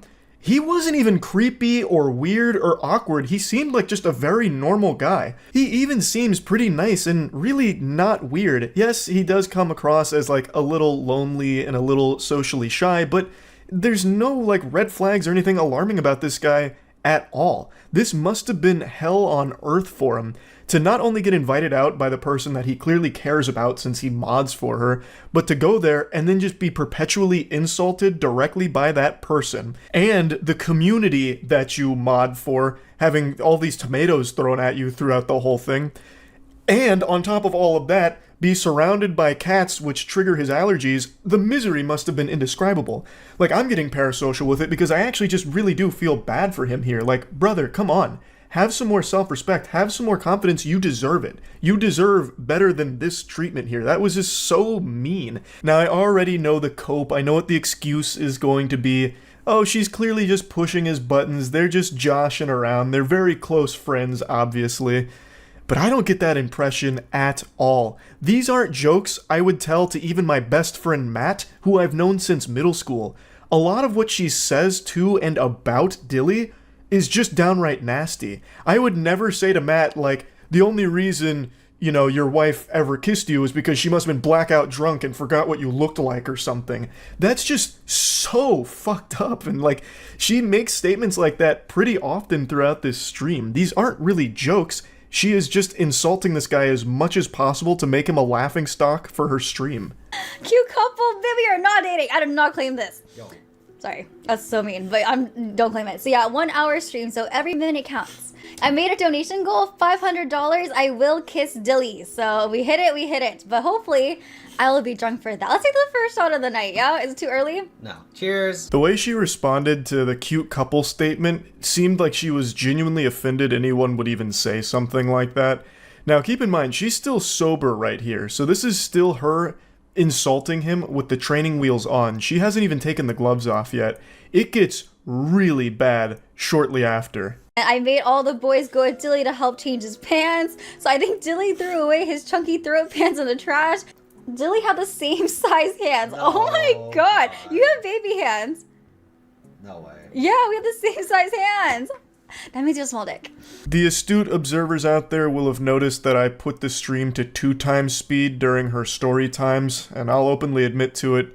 The reason is because it was genuinely painful listening to her tell those stories because it's just shitting on Dilly. She's putting him on blast as frequently as possible, sharing his most embarrassing moments, so giving his lowlights. Here's the worst of moments with Dilly. Here's what Dilly did that was so embarrassing last night. You guys need to hear this. It's just, again, so unnecessarily mean. And then, of course, she has to do something about penis size, so she says, we have the same size hands, which means you have a tiny dick. Your hands aren't even the same size. His hands are visibly bigger than yours, but again, this is just being rude for the sake of it. Nobody is meaner to tier 3 subs or Twitch mods than the streamer themselves, it seems. She is so much nastier to her mod than anyone on Twitter has ever been to any mod for any streamer ever. Now, there are a couple times in the stream that she says that they're good friends, so it's all, you know, in good fun. And what a load of dirty barnacles. I think she says that to try and convince Dilly, and Dilly, he believes it. Dilly's bought into that fantasy. This does not strike me as two people that are friends. This strikes me as her using him for content, as a punching bag. That's what this all seems like. No friend dynamic is like this. No friendship goes like this. Of course you're going to joke around with your friends, you're going to get mean with your friends, but at the end of the day, you're close and you know that there's no actual bad blood or malicious intent there. I do not get that vibe from this interaction at all, because it is unrelenting for an hour and 25 minutes, and what I'm about to show you here I think is the most foul thing that she said throughout it. Oh my god, so either go back with my ex or get with Tilly for 6 months. Fuck. Okay, so in case you guys know or don't know, I don't want to say his name out loud. This ex fucking traumatized me. He had a gambling addiction, drug addiction, porn addiction. Like, he actually fucked me up, okay? So either go through like trauma and emotional abuse or date Tilly for 6 months. Trying to get back with my ex. Okay, next question. Is it true that It's in 2 times speed because, again, she was going on a montage of degrading him. And then it got to that question. Would you rather get back with your ex, who apparently traumatized her, or date Dilly for 6 months? And she chooses her ex. And then just laughs it off. She would rather be in, I guess, this emotionally abusive situation that she called it, and be traumatized, than be with Dilly for 6 months. Why would you even answer this question in the first place? That is so fucked up. I was stunned when that came around. Like, she knows Dilly is clearly interested in her romantically, and yet she uses that as the butt of the jokes. Like, half of the stream is making it clear that she feels she is so out of his league, so superior to him, that the comedy is that people would even suggest there's a chance. So this question rolls around, and she's like, oh yeah, I'd definitely just go back with the ex. Definitely wouldn't go back, or go with Dilly for 6 months. I'd rather be emotionally abused than spend time with this guy. In front of his face, too. The guy who basically does work for you on your streams by modding, who has also now gone out of his way to hang out with you in real life, and on your stream for your content. And now he has to sit there and hear that you would rather be emotionally abused and traumatized than date him for 6 months. This guy who obviously cares about you. I can't even imagine what a statement like that must feel like to hear. And he has to keep himself composed because she's broadcasting all of this to her audience publicly. I've never met anyone that I've had any kind of relationship with, a friend or even an acquaintance, that has said something that even teeters on as mean as what she just did right there. And she did it right to the face of someone who very clearly cares a lot about her. Now, she laughs it off and moves on to the next question, and I think Dilly has been brainwashed by her into thinking that he's a good friend of hers. But Dilly, I'm just going to hit you with the cold water. Friends don't treat each other this way. She is treating you like a subhuman pile of garbage. Me personally, I would not hit. So, yeah, there is a right or wrong answer. Well, me personally... How about you rate me first? 10 out of 10. Oh, fuck, you know, I'm not gonna rate. I'm just gonna drink. That means I'm a 6. It's okay. If it was a 6, I would have said that out loud. Oh. Anyways. Again, it's just an absolute flurry of disrespect from her towards Dilly. But I wanted to show this clip here at the end because I think this is a great summation of how this whole experience went, where he rates her a 10 out of 10, and then she refuses to rate him, so he playfully is like, oh, okay, that must mean like I'm a 6. And then she didn't have to say anything. She could have just moved on to the next question, but she went out of her way to let him know that that's not the case. So she says, if it was a 6, I would have said it out loud. Anyway, just trying to take another little stab, drive the dagger deep inside of his heart here to let him know that he is beneath her. He's not a 6 to her, and he needs to know it. It's so unnecessarily mean. It's just being an asshole and nothing more. She puts him down every chance she can find. She attacks every single one of his perceived weaknesses in her eyes, and is doing everything in her power to publicly humiliate and degrade him.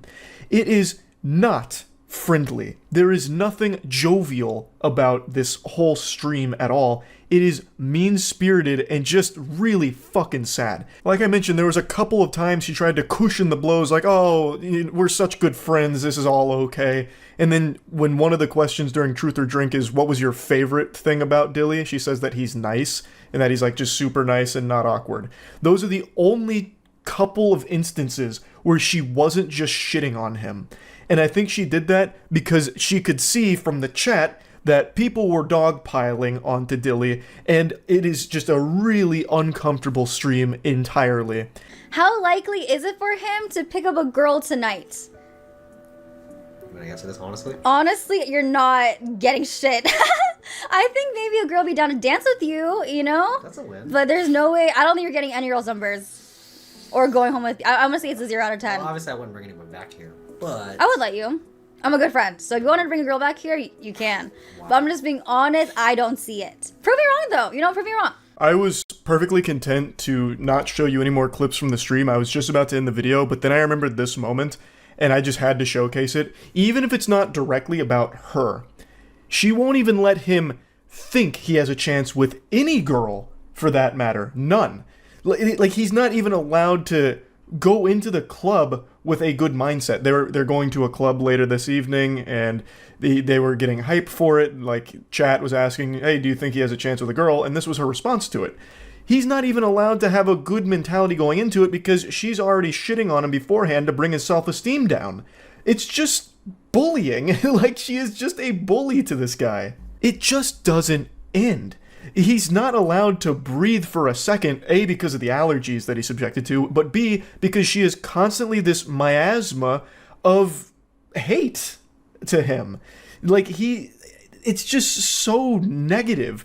If this was actually any semblance of a friend, she would have lifted him up like, yeah, you're gonna get some pussy tonight, let's go, you know, let's have a good time out there tonight. That's not what she's doing. She's immediately putting him down. Again, for the millionth time this stream. Who's better looking, Dilly or your ex? My ex.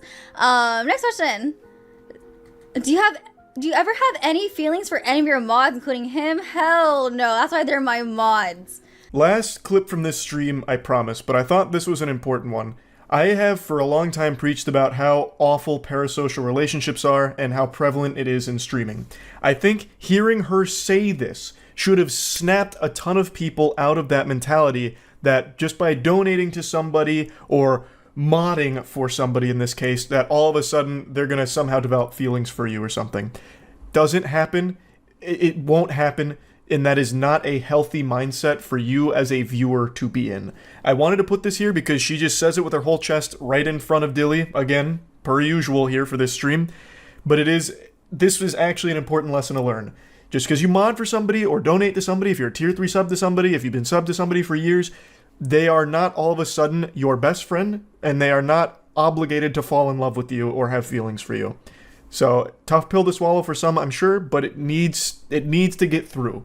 Now, all that being said, what Dilly was subjected to here is nothing shy of heinous. Nobody deserves this level of public humiliation, and I feel extremely bad for him, and I'm just genuinely wishing him the best going forward. I just had to talk about this because it is one of the downright meanest and saddest streams I've ever seen on Twitch. Like, probably ever, I think. So yeah, that's really about it. So yeah. I'm deep in the rabbit hole of unsuccessful and embarrassing flirting, and it's made me really appreciate that I grew up in a time where cell phone video was a fucking sci-fi concept. If you ever tried to take a video with your Motorola Razr back in the day, it came out looking like a picture of Sasquatch. So I got lucky that cell phone video wasn't really common back then, because if it was, I would have been in every cringe compilation for the next 15 fucking years. But I am super happy that now everyone records everything, because it's really pushed us into the golden age of cringe. Today I'd like to share with you a video that also reminds me a lot of me when I was younger, where I believed that I needed a shtick, you know, something that makes me unique from other people to stand out in front of women. I chose the mysterious anime character, and the guy in the video you're about to watch chose the Joker. I've already told this story before, but I'll give you a brief lore recap. In my freshman year of college, I completely reinvented myself to emulate the mysterious anime characters from shows I used to watch, because they always got the big-tittied 2D waifus, so I thought if it worked for them, it'll work for me. Women must love it.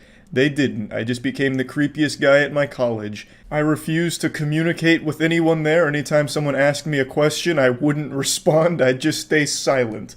I even remember there was one time it was raining outside after one of my classes ended, and we were all waiting under the, overhang of our classroom for it to just at least stop raining a little bit, and people with umbrellas left. I had an umbrella, but I was still waiting with everyone, and then I thought it would be a good idea to take my shirt off and walk through the rain.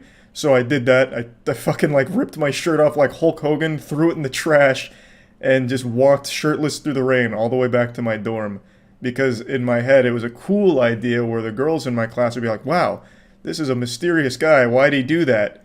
This is amazing. This is a bad boy. I gotta get to know him. That wasn't the case. I probably just came across as a fucking weirdo.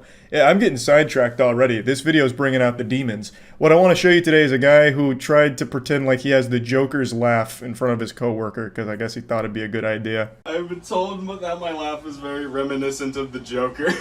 Of the Joker, yeah.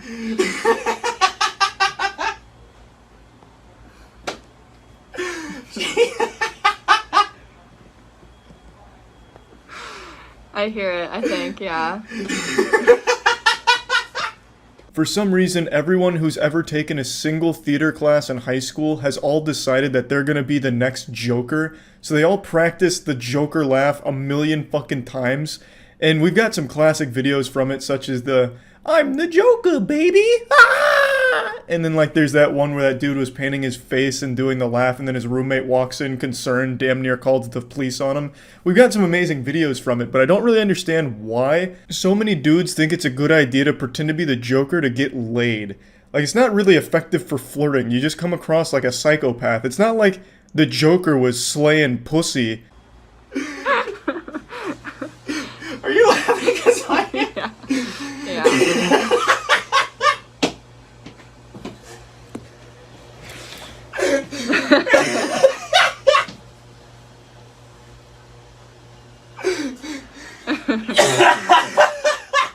The fake laugh from her here is painful, but he's doubling down. He's cackling.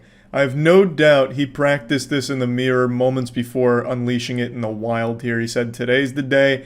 I'm gonna show her my Joker laugh, and then we're getting married by the end of the week." When I think of the Joker these days, I don't even think of the actual character anymore. I just think of videos like these and those goofy Facebook Joker memes from lonely dudes who are just down on their luck because the girl they like got a new boyfriend. So they post things like, "Fuck the fucking fuckers before the fucking fuckers fuck you," which is a classic. I'm pretty sure that actually comes straight from Confucius, but they slapped it on a picture of the Joker. But it really is such a shame to see what the Joker has become online. Like, this is the legacy of the Joker now. I still think the Joker is an extremely well-written villain, but my god, it's become like a symbol of cringe on the internet because of videos like this. Are you still on the clock? Yeah. Okay, go fucking work. I need a drink. I can't breathe. God. I can't fucking breathe. It's like, what the fuck? Why so serious? Oh my gosh.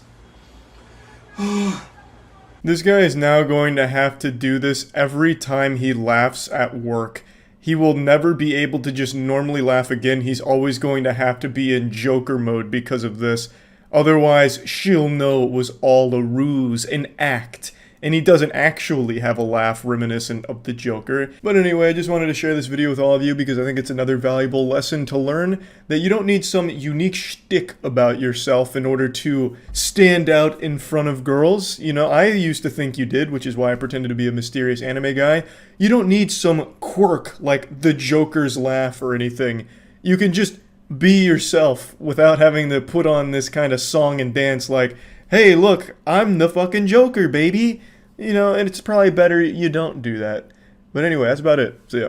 A few nights ago on stream, I watched a little bit of a video called "I Got Divorced Over Yu-Gi-Oh!" And I went into it, you know, like lollipop and spinny hat, thinking it was going to be like good, silly fun. Like I thought it was like an exaggeratory title where he was telling a story about how his wife walked in like Seto Kaiba and ripped his blue eyes, and then he said, "Enough is enough.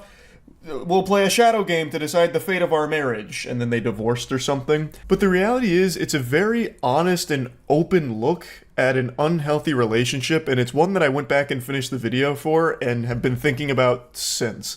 So in a nutshell, this guy had a YouTube channel that was dedicated to Yu-Gi-Oh! And he was actually paying his bills through the content he was making. So it's not like this was a hobby that was destructive to him. You know, he wasn't going out on the streets and selling his butt for Yu-Gi-Oh! Briefcases of cards. Like, he was making a living through Yu-Gi-Oh! And his YouTube channel, but his wife didn't really like it. She didn't have any respect for it, and it basically boiled down to he married like his number one hater. And she eventually wore him down enough to the point where he did abandon the hobby and his YouTube channel because she just thought it was kind of cringe, I guess. Like, I'm not saying in every healthy relationship your partner has to, get into whatever hobby you're into, but at the very least, the bare minimum is being understanding and supportive of it. Like, I'm not saying she had to go out there and get a tier 0 deck or learn how to pendulum summon so she could start banishing assholes to the Shadow Realm, but maybe don't be constantly spitting and shitting on your husband for something that he's clearly passionate about and something that is actively making him money. I got divorced over Yu-Gi-Oh! I need to say this. Let me just say it straight out the way. I am no longer married, and I'm divorced. More time for Yu-Gi-Oh! You can grind. YCS pretty soon, I think. Can't remember when the next YCS is, but you got so much time now. When I met this woman, and I told her about my Yu-Gi-Oh! Stuff, she hated it. She didn't like it. She said that, hey, you can do something better with your life.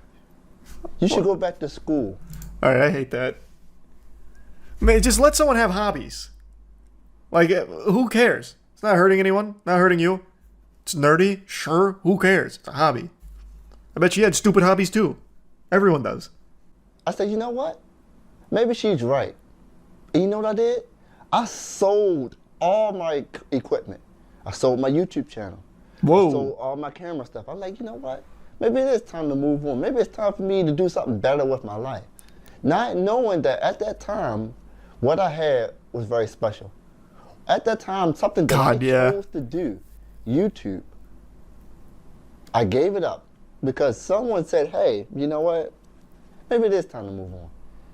You got to do something better with your life. There are times where someone's hobby is detrimental to them, whether it's financially draining or mentally draining. Like, that is a problem, and that's where you'd come in and say, like, hey, maybe it's time we look for something else, try a different path, and move on to something else. But that's not the case here. This guy had a channel, and his YouTube and Yu-Gi-Oh! Hobby were helping sustain him and pay bills. So her coming in there, fee-fi-fo-fumming around, marching up to him, saying, like, you gotta move on, makes no fucking sense. Like, that's so stupid. Just basically saying it's time to grow up. This is a children's card game. We don't do this as adults. It's time you be a real man, a real adult, and start doing crypto scams. Like, it's just silly. And she's no longer here. And this problem persists. She told me at that time, hey, you want to meet my mother? You need a car. Because I didn't have a car at the time. I was doing YouTube. I was working from home. I didn't need to drive anywhere. Chasing the dream. Yes, YouTube is what I did for a living. It's how I paid my bills. And I was street performing also. How did I street perform? I just catch the bus 20 minutes down the street, played my horn, went home. I never needed a car. Even though I explained to her, this is what I chose to do. Why did she even come into your life then? It sounds like she didn't respect your hobbies, she didn't respect your drive, your passion, or anything. Why the fuck was she even here? Just to completely change you? That's sad.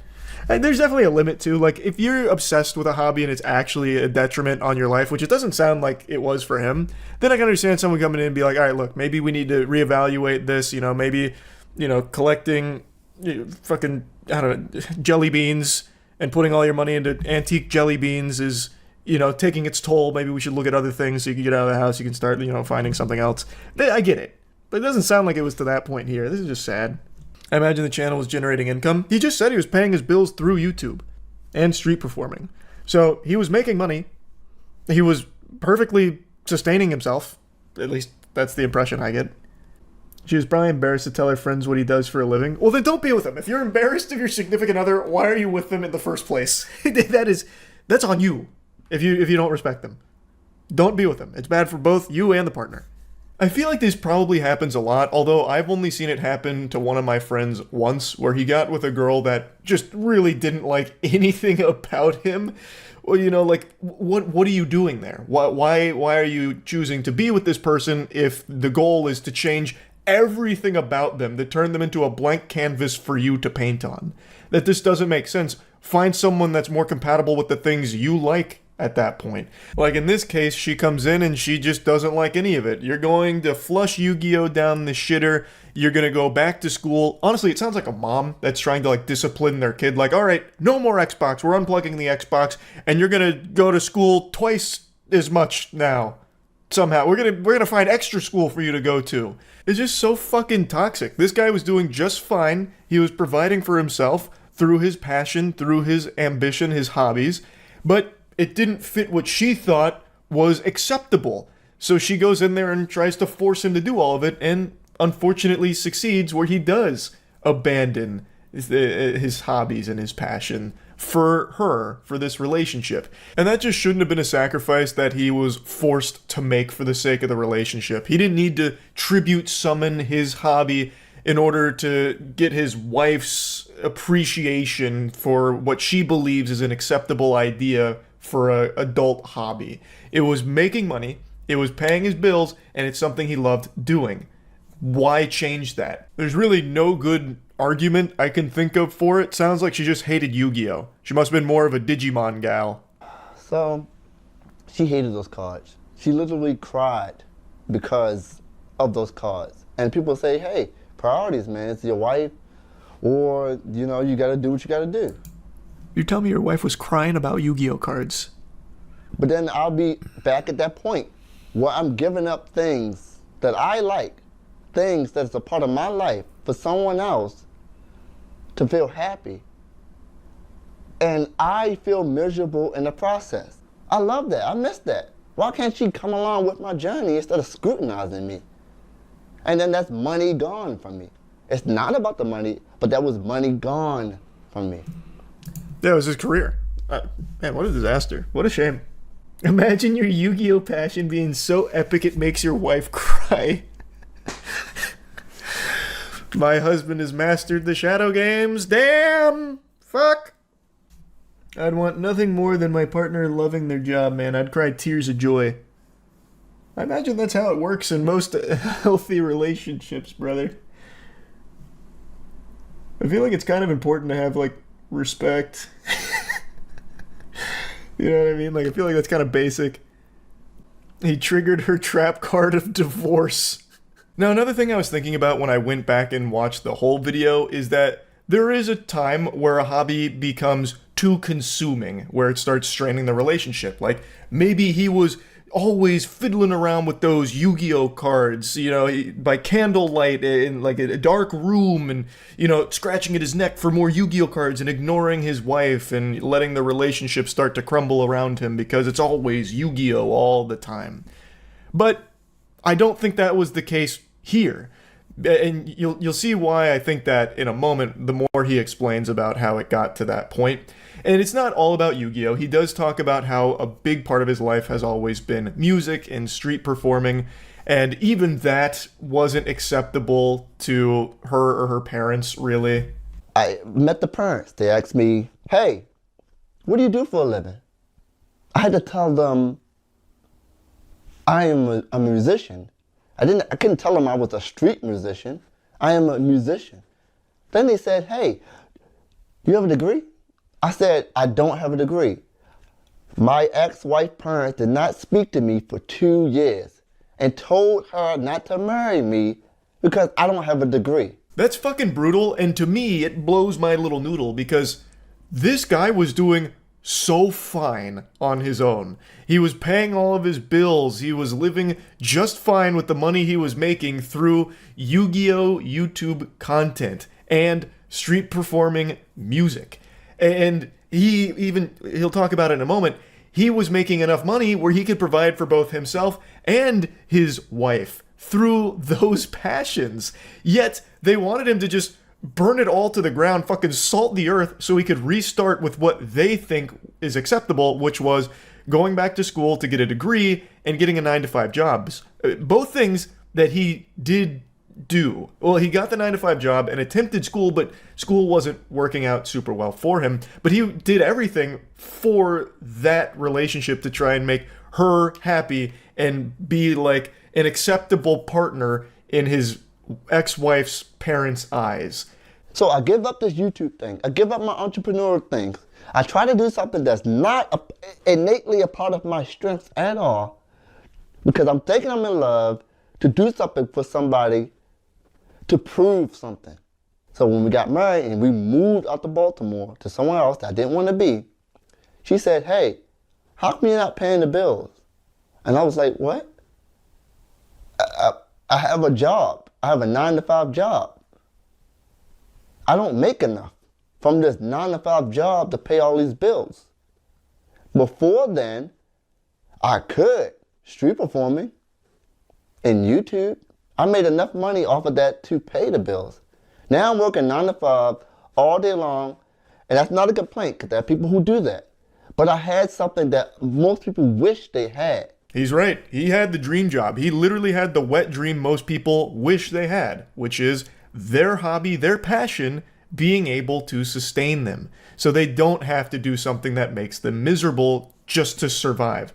And he says, like, he gave all of that up for her and this relationship, and that new shiny 9-to-5 that he got, all to please his wife, because she believed that that was the only real way to grow up and, you know, move on from Yu-Gi-Oh! And street performing music. Well, that 9-to-5 couldn't pay the bills for both of them.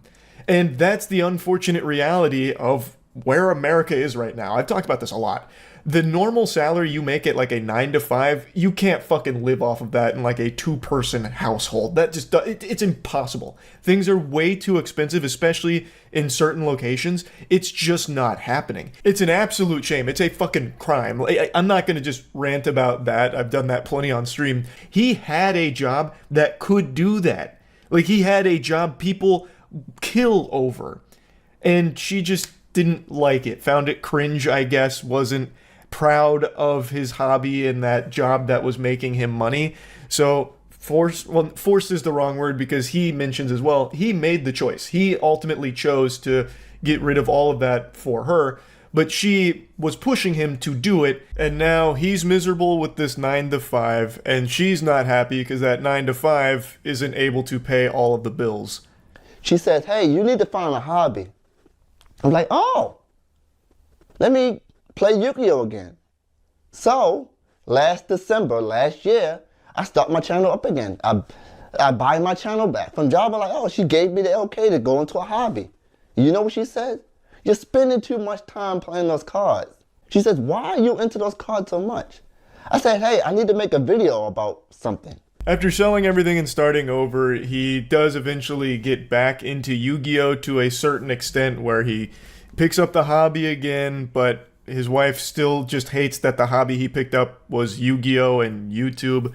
So he goes on to say how she just really didn't like it. That's when he gets into saying how she would like actually cry over Yu-Gi-Oh! And that's where I was saying, like, if it was completely consuming his whole life, where he was ignoring her and everything in the relationship was starting to just dwindle because he was too preoccupied with Yu-Gi-Oh!, I'd understand it. But from what I'm seeing and like going back to his channel, it doesn't seem like that was really the case. He was talking about how since he'd been away from the game for an extended period of time, he needed to relearn it. He needed to catch up on all the new things with Yu-Gi-Oh! So he could make content around it. So he'd be able to be knowledgeable on it, which is perfectly understandable, I'd say. And it doesn't seem like he took it to an excessive degree. It's his passion, it's his hobby, it's what he wanted to do, and it's what he was doing, so he wanted to get back to it. He recognized just how much of a gift being able to do that and make money off of it was, and he wanted that back. So he was getting back into the hobby. She still really hated it. One thing led to another, and now they're no longer together. And it seems like the big reason is because of Yu-Gi-Oh! The deeper issue is that she had absolutely no respect for his passion, and she wasn't supportive and seemed like was embarrassed of him. So it's two people that should have never been together in the first place. He gave up everything he loved to try and make her happy, but she was never really happy with the man that he actually is. So it's just very incompatible, and they tried to make it work, and it didn't work. And both people, I think, were not happy as a result of the relationship. Hopefully going forward, they both find better partners. Hopefully this guy's starting over on his YouTube channel. Luckily he was able to buy it back. hopefully he is able to find that success that he once had. And yeah, just kind of wanted to talk about it because I just found it to be one of the more honest videos I've seen on the platform about a subject like this. So yeah, that's really about it. So yeah. If you could only see the world through my eyes, you'd be looking most people in their chest. But I'm going to show you a little something that these eyes have seen today. It's a pretty chaotic video with a woman and a man she was with. Could be husband, could be Tinder date, who really knows? Could be a complete stranger who was trying to impress her. No telling. But they were at an event, and she hit the sauce a little bit too hard, had a little overdose on the fun potion, a little bit of glug glug glug glug glug, Reggie, and started throwing hands with the staff, and it does not end well with her. This story is not a happily ever after for her life. So the background here is she's a little too drunk and she's starting to hallucinate. She is now accusing someone of harassing her, which apparently did not happen. The guy's even saying that didn't happen. She's got her phone out to record her POV, so you already know she's fucking delusional. It is crazy, astonishing, just how often people that are making complete fools of themselves, just absolute clowns, will be the ones to take out their phone and start recording it as if they're in the right, thinking people will be on their side. So she's got her own POV. Well, it's not even really her POV because she's holding it like up here. It's probably looking like straight at the ground, but she's just off her gourd right now. According to a bartender that was at the center of this fucking pandemonium, couple came in at around 9 p.m. and immediately there were concerns raised about how intoxicated they were. The night was quite chaotic. The couple came in, they were requesting dinner service. Initially, the server verbalized to me that she could tell that her table was not only intoxicated, but perhaps on some other substances, and they were giving her quite a rough time and being quite verbally abrasive with her. Then I do believe after that, the server asked for the manager to intervene. So the manager got summoned to the battlefield here. He enters the rift, runs it down mid, basically just saying, get the fuck out of here, takes their cocktails away, asks them to leave. And when he brought the cocktails back to staff, he said they had enough to drink, we shouldn't serve them anymore. And that's what led to this intense spiral you're about to see from that couple. She tries to slap the phone out of someone that was filming her, which is odd because she wasn't exactly shy about filming this herself, but I guess she doesn't like the angle that that stranger was catching her at. I don't really know what the thought process was there. Obviously not a whole lot of thoughts going on in there in the first place. Right now it's just her seeing red and on a rampage. Right now she is just like in Kratos Spartan mode, but she's super drunk, so she's throwing wet noodles instead of knuckle sandwiches, and she gets physical with one of the staff back there, and the boyfriend's trying to like separate her from them. And as he is doing that, she then aggroes somebody else there trying to attack them, and they were not playing games. This was not Weenie Hut Jr. anymore, so she actually got hip tossed. You can see the staff pick her up, well, not fully pick her up, but take her and throw her down straight to the floor, and you hear a big thud. She just got potato sacked. It was almost like a perfect little hip toss there, and she was too drunk to really feel the impact, but I know that shit hurt the next morning. She probably felt like she got hit by 5 different fucking freight trains. Now the goober she's with is trying to get involved, so he's starting to get physical with the staff. You can see him kind of like loosely shoving them a little bit, kind of bumping and grinding on them more than anything. And eventually they both get dragged out of the establishment. The guy was getting absolutely manhandled. He tried to get physical and then ended up just getting like fucking little broed here to headlock. And then she gets taken out in like a pseudo full Nelson, and people are cheering for them getting thrown out. That's how you know you are in the wrong. That's how you know you are a giant asshole, when people are applauding your exit. So they get forced out of the establishment here, but that's not where this is curtains. It doesn't wrap up there. It only escalates because these two are now even more upset and even more combative. There's a lot to unpack here. There's quite a bit to digest. So they have now been forcibly removed from the premises because they were obviously disruptive, violent, aggressive, combative. They're now outside, and she grabs a fistful of hair, refusing to let go. She has got it firmly grasped here like SpongeBob. And as she does that, her boyfriend, or whatever goofball she's with there, whatever his relationship is to her, he is now gripping onto her like this, yanking her back as he is getting pulled back by somebody else. So it's almost like that stereotypical scene in a movie where like someone falls and like 5 people grab each other's arms trying to catch them. It is that, except people desperately trying to get these 2 fucking colossal losers to get out of there. And unfortunately, it's still just not enough. She is a force of nature fueled by pure alcohol in her veins. She's still going Insano style, and this time she's breaking free. She's going off the fucking leash here. It's sicko mode now. Because the employee whose hair was being grabbed her phone, saying, she wraps my hair around her hand and just pulls on it for dear life. It was quite painful, and that she only let go when he took her phone out of her hands and threw the phone to distract her to get her away from the restaurant. Like throwing a bone at a dog that's attacking you.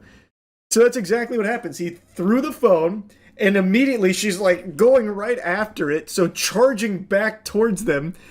And so she got tripped, and my God, it's like all the momentum stopped. Not like she was, really breaking any land speed records for her 40-yard dash or anything. She was kind of drunkenly waddling over there, but when she was running and got tripped, it was textbook form, and then she just drops like an anvil. Like a piano being dropped in a cartoon. She just hits the ground so hard instantly and starts calling the wambulance. She starts immediately crying in a Peter Griffin death pose. So now that she's been kind of decommissioned here, too many boo-boos for her to continue, she now starts insulting the guy she's with, saying, be a fucking man, trying to goad him into getting his ass kicked as well for a biblical smackdown that would have been placed upon his soul. She's just like, be a fucking man!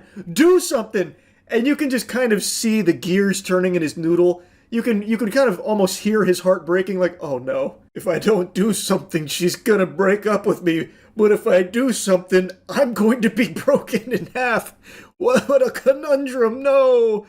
And then he eventually just decides, fuck it, we'll do it live. So he shoves the guy in the Santa hat, who is much larger than he is. It's a mismatch. He has to know that right there. That's David versus Goliath, but David's a big fucking douchebag here. He has no chance. But he goes for it. Smoke him if you got him, So, no fucking ZD now? So he pushes the guy in the Santa hat, and I swear to God, there might be a longer cut of this, but I bet that guy in the Santa hat could have picked him up like Bane to Batman and broken him over his knee.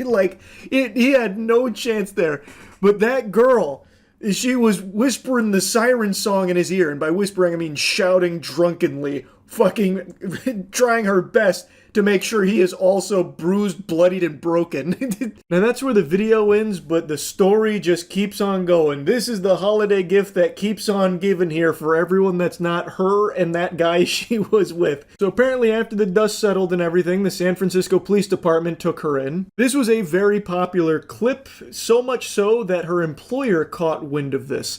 Her name is Shireen Afkari, and she worked for a popular fitness tracking app named Strava, where she was a senior manager of growth marketing and retention, and has now been released from the company. They made a statement on Instagram saying, "We are aware of an employee who exhibited extremely concerning off-hours behavior. We don't condone violence of any kind, and this does not reflect the standards we expect of our team.